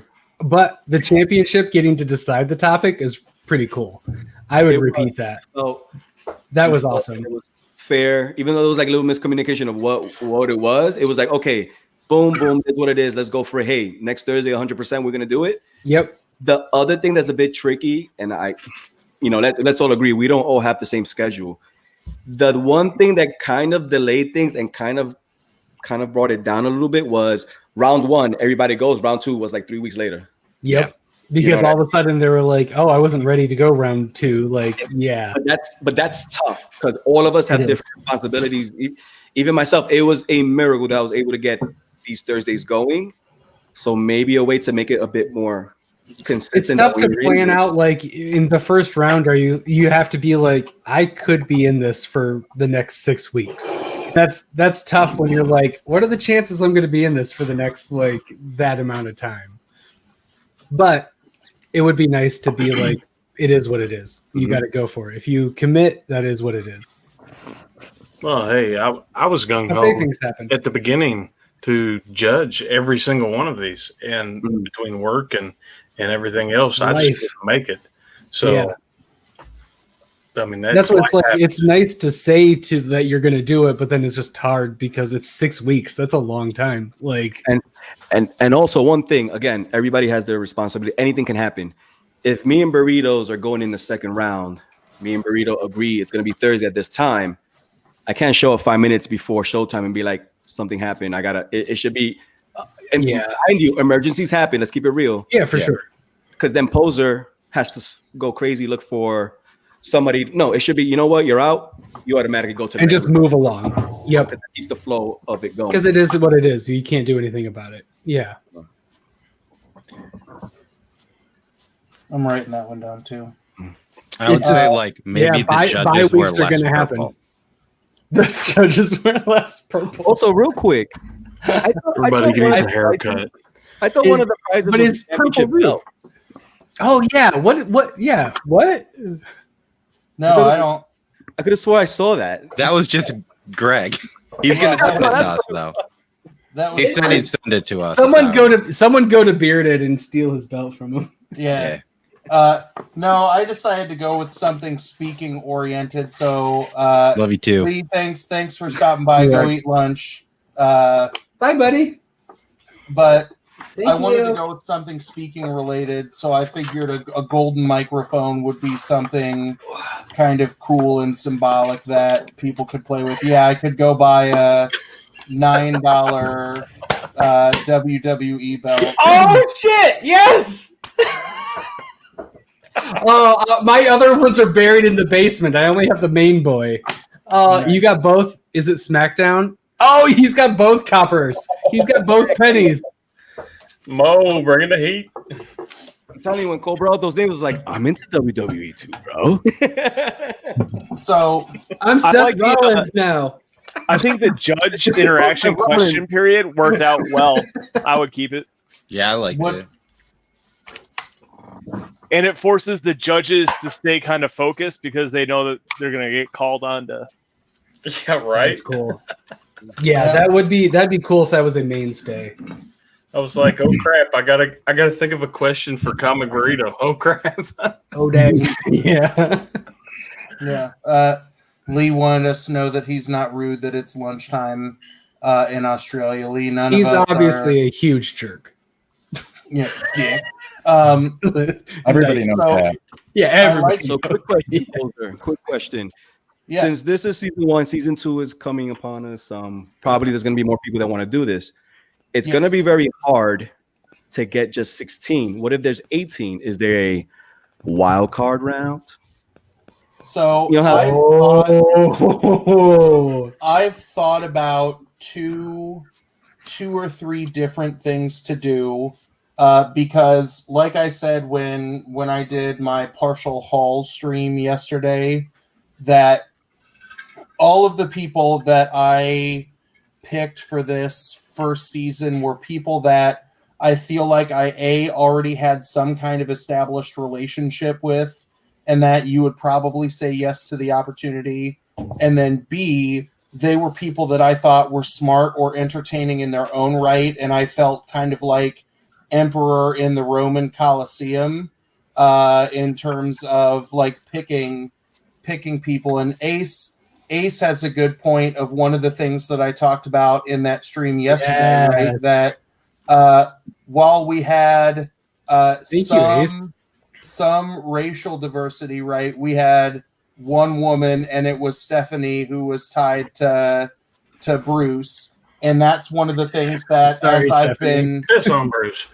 Yeah, making my list of bringing her down. Yeah. That's why in making my list of channels that I think would be very, very interesting is trying to create a broader cross section of the comic book online community. That there are people who, after I started this and got everything going, I would listen to a bunch of different folks and go, God damn, they're brilliant. I would like to see them in this kind of setting. So I think that's where kind of having either some people go, ooh, I want to do this, or giving suggestions, right? I can only watch so many videos in a day or a week, and there are times where I find myself watching, the same folks over and over and over again because I know what kind of content they'll deliver. So if you've got suggestions of people you think I should reach out to, then by all means help me out with that, because Ace, that's something that, the joke that I made yesterday is that we really could have named this season after Mo's channel. That this season was by and large dudes talking comics. Yeah. And we know that that's not representative of our community at all. So I think part of where my bias was in contestant selection in the first round was going with people I knew that if I liked them, they would say, we had a good relationship. They would say yes. Now I'm going to have to do a little bit more work to reach out to some people that I know exist around the community that would help give us a broader cross section than, a bunch of mostly white dudes arguing about comics. Right? That's very factual. Unfortunately, is there anyone in the green room right now? Did I miss someone? No fun. Oh, somebody gave bearded. There it is. Oh, Greg, let it go, Greg. Let it go. Man, Mo, why? I don't know why. If you have your son on StreamYards, why didn't you debate with him? That's crazy. It should have. I'll sign him in there. Yeah, right there. I do know one of the things that I'm gonna probably change is not letting multiple member channels debate as a unit. That's something that I kind of went back and forth on, and I think there are times didn't help as much as people think it did. I think it was a disadvantage, if anything. I really do too. Living in it, but it's not right, as easy. But I think it doesn't feel as advantageous as people think it is. I think 3 would have been even a bigger. That would have been dope. I think it's hard to keep your points straight when you have 2 people bouncing off different things, and Mo was able to ask Todd different questions, but not able to ask Cole, and Cole wasn't able to respond. There were times that they weren't able to respond to things. There's all these notes I made. These are all notes I made, realizing it didn't fucking matter because Cole's taking the next 2 sections. Yeah, me too. I'm I'm not even going to talk until the end. What does this matter? Yeah. Turtles and Batman. I was like, shit, I got Superman and the Power Rangers here. Fuck. Ace. I'm not going to show you the rest of the list, but in my chicken scratch, the top 3 people I wrote down on my season 2 list were all 3 of the folks from Not Near Mint. That we got to see Robb for a bit in a very controversial decision, but I've got. What are you talking about? That didn't affect any of the debates ever. I've gotten to know, Lady Fantastic a little bit better. I've gotten to know some of the folks on the pop side of the community that are also avid comic collectors and readers, but they're more focal about the Funko Pops to kind of create that. But I think yes and no, there could be a perceived advantage or disadvantage about a pair versus one person, because I know if Cole gives that first speech that's canned and then can sit down and just listen and start scripting out the perfect persuasive argument while Todd does all of the in-between work, that's something that can be advantageous. And I know that it does work that way, because sometimes my kids will debate that way, where if we have a strong debater and a weak debater, the strong debater will carry the heavy lifting on the inside speeches, and then the weaker debater will be the person who might be able to sound pretty and be persuasive at the end. So I think the rule for next season will be multi-member channels, of course, will be invited to participate either in a solo or a combined form, but I think it needs to be like equal numbers. So if a pair channel wants to debate a pair channel, dope.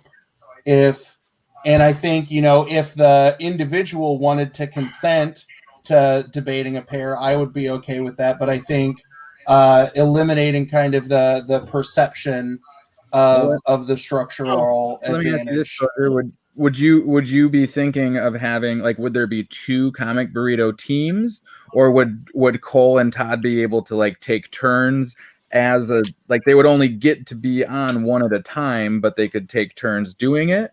Either. I mean, that's what we did. We both asked if we could be on separate teams. Yeah.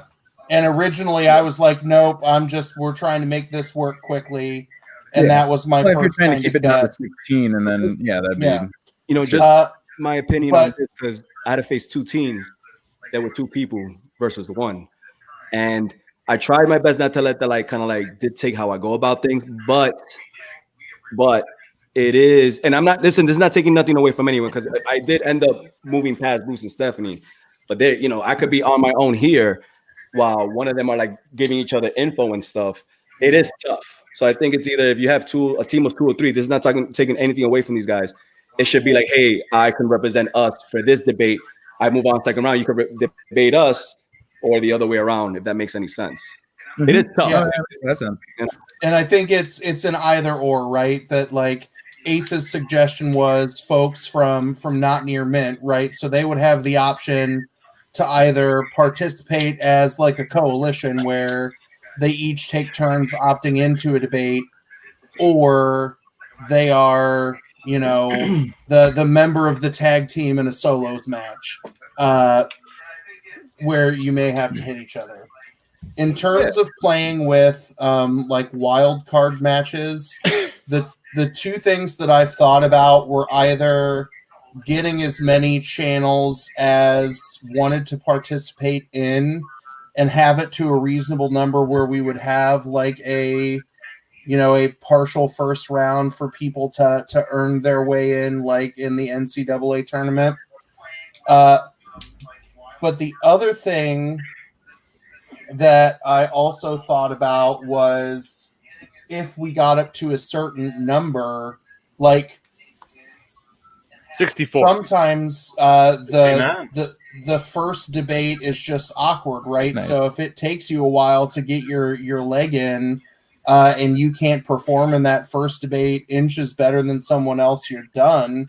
So part of me almost thought about putting together something like World Cup style pool play, where we would create clusters of 3 or 4 channels in groups and work on scheduling those around when everybody could do it. And then building from that, like the winner of each pod would advance to the bracket elimination phase. So that would get everybody multiple debates if they wanted it.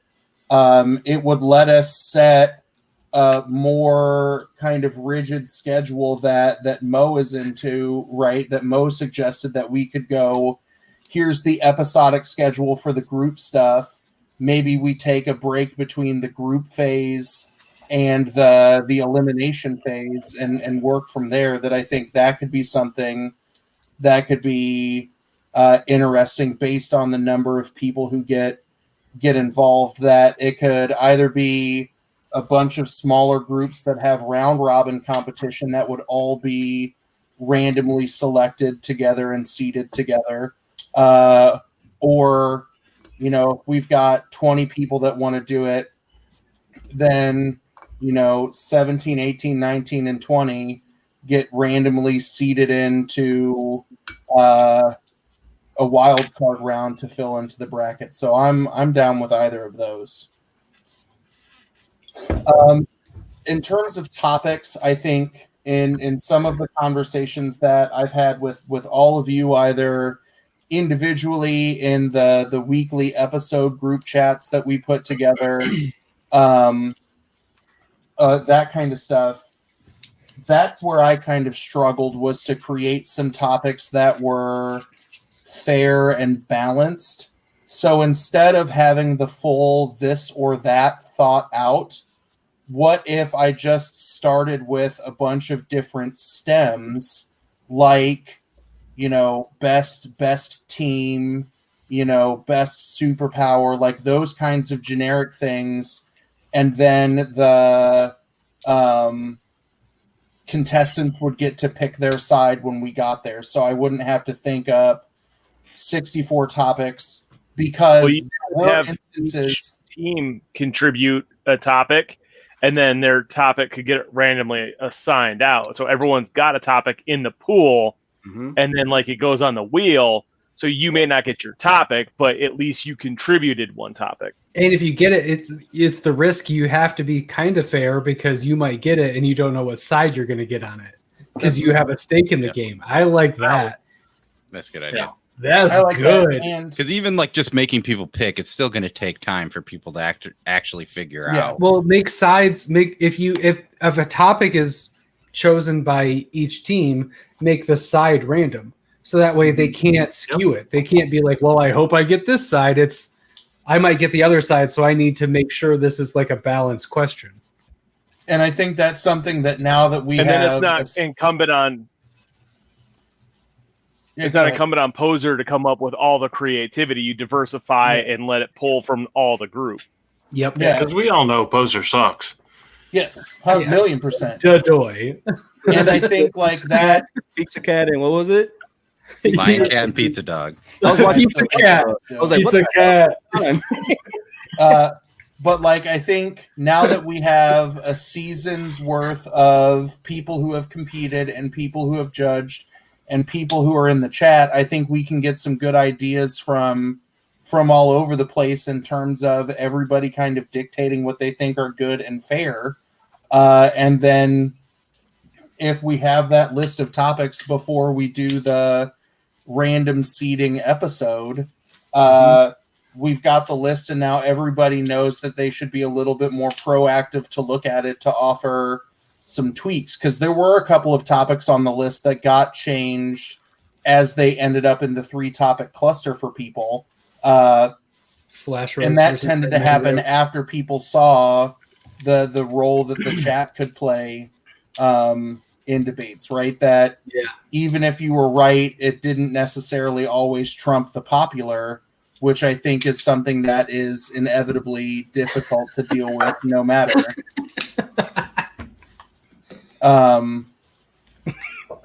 So yeah, are there other channels, other people who didn't get the opportunity to participate in the first season that you all, as folks who consume other people's content, you would like to see get the opportunity to participate? So remember when Todd had a big reveal? Since we're the reigning champs, Nick is going to defend for us next season. No. My announcement is I'm not coming back. I want to come back as a judge. I wanted to, if I didn't win this, I was going to have to lace up the boots and go again. But now that I've won, I really want to just retire and be a judge, because I am lucky enough to have a very flexible schedule. And I want to be here every week so that contestants can know that there is like... Would that eliminate Cole or I would vote against you so easily. And I mean, there would be instances, right, where if like people are like, Todd probably shouldn't judge Cole and Nick, like, then we would have that kind of constraint. But like the option that I was thinking about giving you all was, do you want to participate again, or do you want like Karate Kid Part 3, where you have to train to take on the champion of this year's All Valley Karate Tournament? It's Pokemon.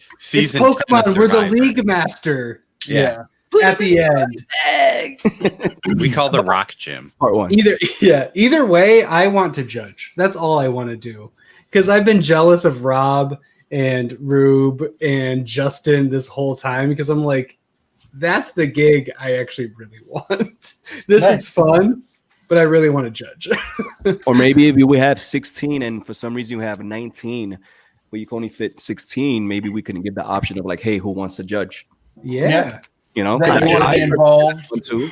You know, I think that's personally fun to like judge around in there, you know. Just and also like poser, what is the ideal thing? Do you always want to have there's the chat and there's at least 2 judges? Like, what is the magic number for you to feel safely enough to say, I have enough judges, I could like lay back and just operate everything? Yeah, you should not be a judge. Yeah.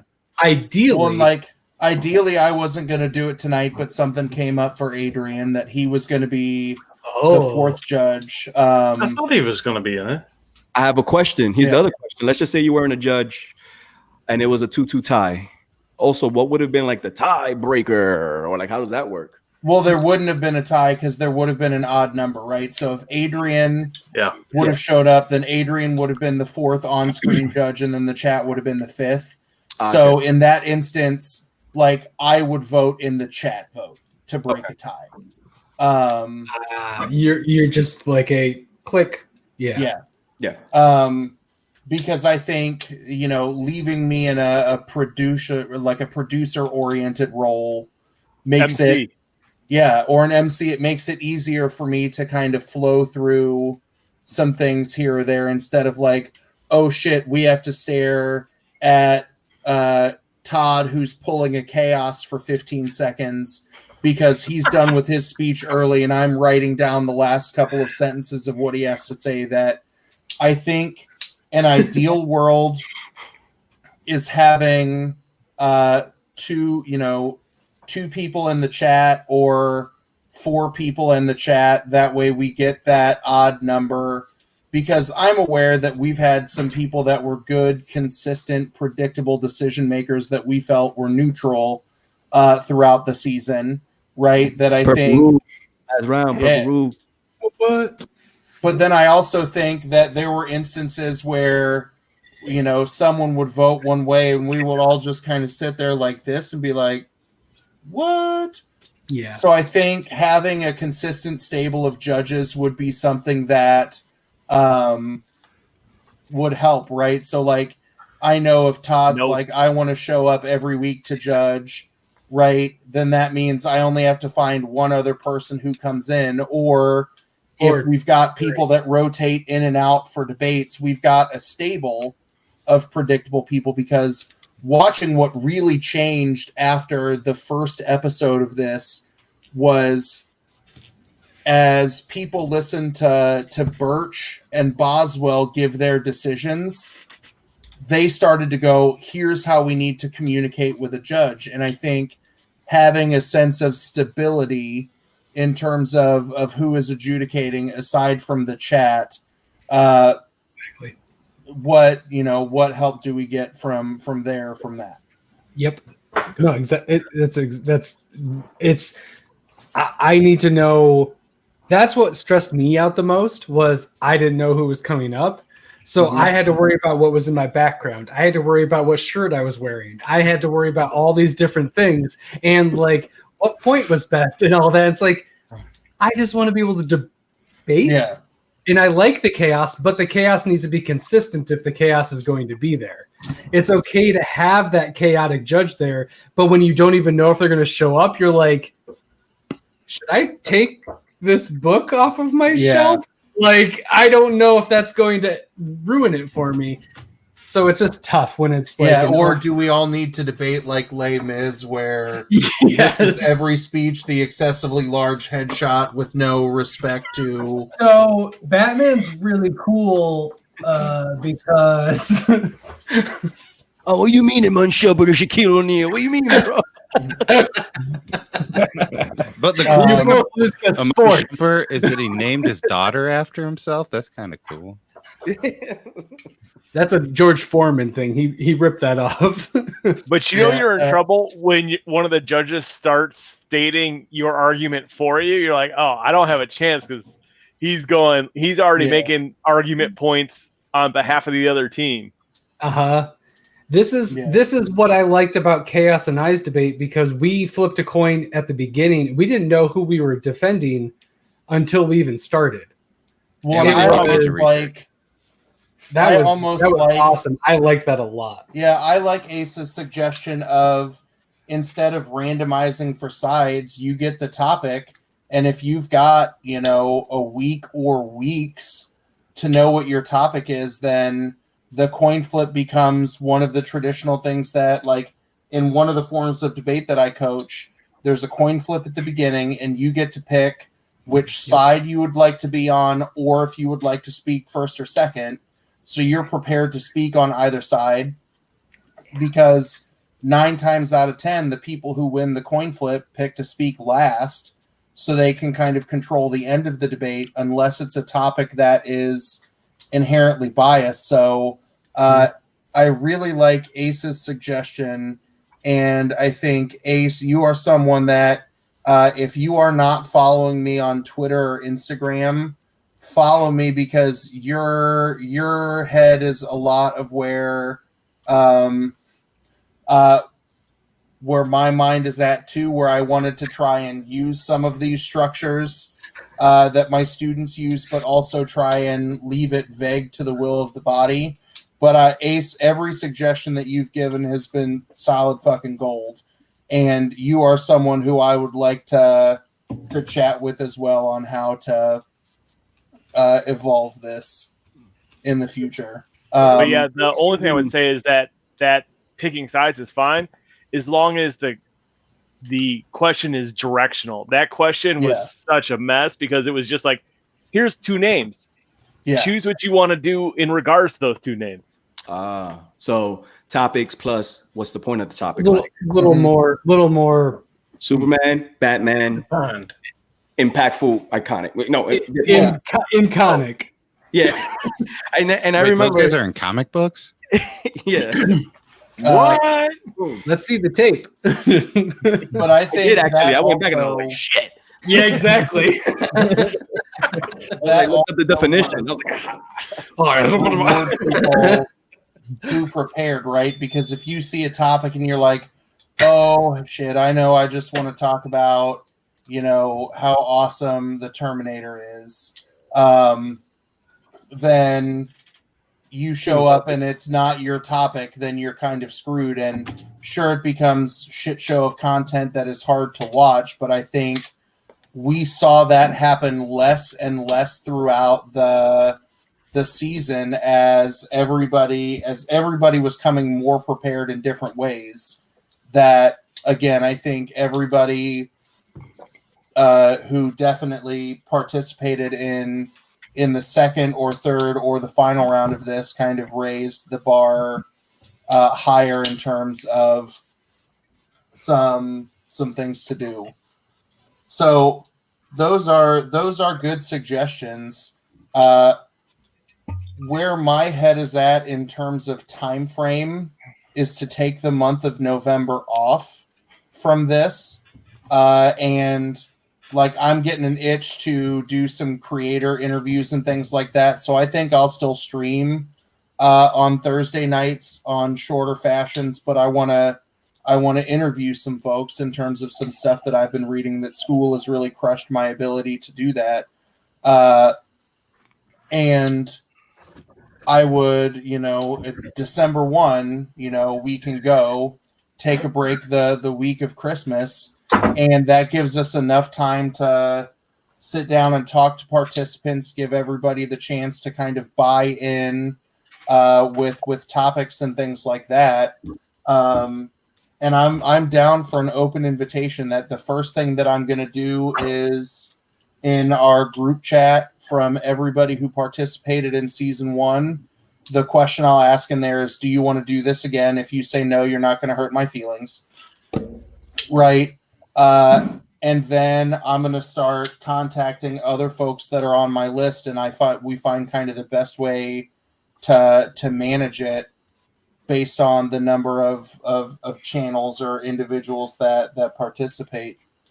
I would mention, just for diversity, the only non-male person I think of that I can remember on a YouTube channel that I've seen is Princess of Comic Book Gains is part of a YouTube channel.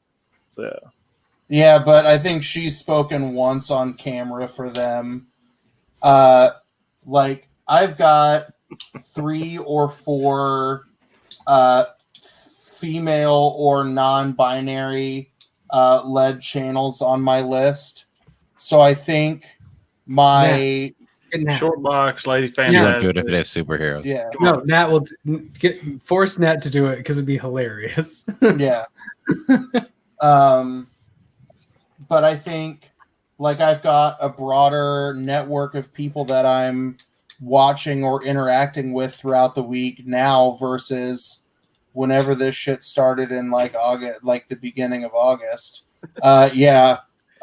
Greg is right. Lady Fantastic. I think she would be one of my early picks, getting her in because she's smart as shit and doesn't take shit from anyone and would be like, no, fuck you, and tear people down. So these are things that I'm going to work on, but I like the idea of creating more buy-in, that takes some stress off of me for building topics, trying to find things that are balanced, trying to manage 1,000 different group chats, where if I can do everything in, you know, a big Instagram group or 1 or 2 little things here or there, then that makes my life easier, and this doesn't feel like a job. It feels like me getting to watch my internet friends talk shop against each other in ways that we might not see in other instances. Cool. But yeah, does anybody else have anything? No, I think we got an idea of how to make it. I think championship should be 2 out of 3. Oh, okay. That'd be cool. Best 2 out of 3. Truncated a little bit, but make the championship a little bit more. Make it different. Make it more Super Bowl. Like, these are the 2 best. Here's something different. Here's your topics, and like go. And well, and I like the idea of you all creating. We just went for the amount of time we probably could have had 2 to 3 debates just now. Yeah. Not that much longer. Oh, 2 out of 3 right there in that night. Boom. Yeah, exactly. It could have just different topics. Yeah. Because you could almost just, if you think you could do 2 really good, you could just give the other person this one. Yeah. It would be a strategy thing where I'm like, let's just move along. They got it. Let's go to the next. Like, yeah, there's some layers to it. That'd be pretty cool. And you could do 3, 2, 1 as far as the minutes, and cut out the cross examination from the other team. You do shorter one. Yes. Okay. Yeah, just like especially to out and just favor of if we liked the idea of the panel question, where you're getting the outsider voice to throw in. Yeah, I would stick the panel either at the end of 2, end of the 3 minutes or end of the 2 minutes, and that way they can use it in their 1 minute. Yep. Could do that. I like panel more than I like cross-examination, because if you go throughout this series, one of my biggest gripes with this series was my cross-examination when I took it. It never was taken into effect as an argument, so it didn't matter. Whereas if it's a panel judgment, Rob said today that was his deciding factor. Yeah, so, I said the same thing. Exactly. So my cross-examinations were never taken into effect, except now, as soon as we have panel judgments, twice it came into effect in one show. So I would take out CX and I would add in panel and trim it down, because apparently, like, CX didn't do much. It was just people kind of yelling into the voice. It was good TV. You suck. It is good TV. Yeah. It is good entertainment, but it didn't do anything for anybody's argument. Well, and what I noticed about the cross-examination is usually one person would take it more as a part of their argument, and the other person would be like neutral, just trying to offer information. So which I did try to do, to be fair. I tried to actually. It was really hard, and that's what's hard about cross-examination in this truncated format. When I was doing against Moe's, I really was just going like, okay, your definition is this. Okay, that's what you see as it. I'm going to move along. Yeah. And then I tried to take it as it's a fact-finding mission. This is how you're going to be. Okay, cool. And then I went from there. Problem is, it doesn't fucking matter. Yeah. I hated you went into definition, dude. I mean, I know, but that's also that's the debater in me. And hey, be lucky I didn't add the years in, because I really wanted to take the year from his and talk about how my year was more modern. And there's the debater I'm trying to force down and not have come out.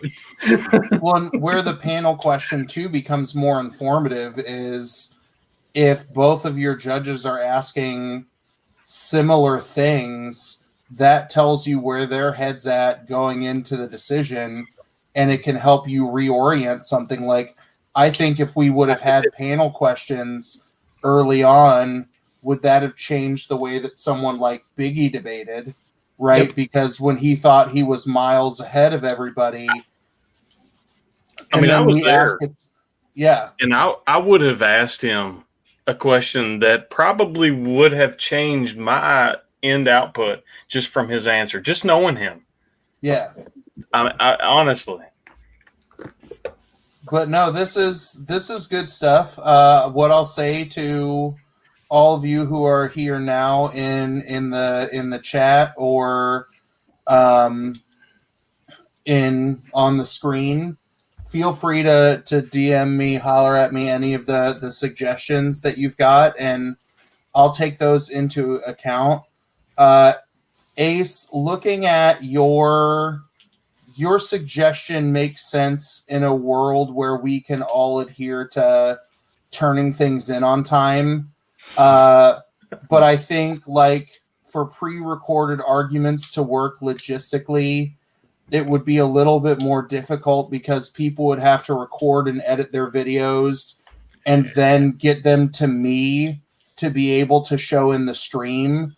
That I would either have to have them on a channel or people are hunting all over the place to get the items that they need.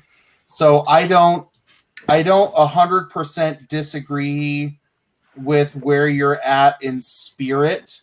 But I think maybe, I don't know, if we found some way to kind of give a courtesy call of like disclosing what the arguments would be in the first speech. So I think instead of recording it, we say that in that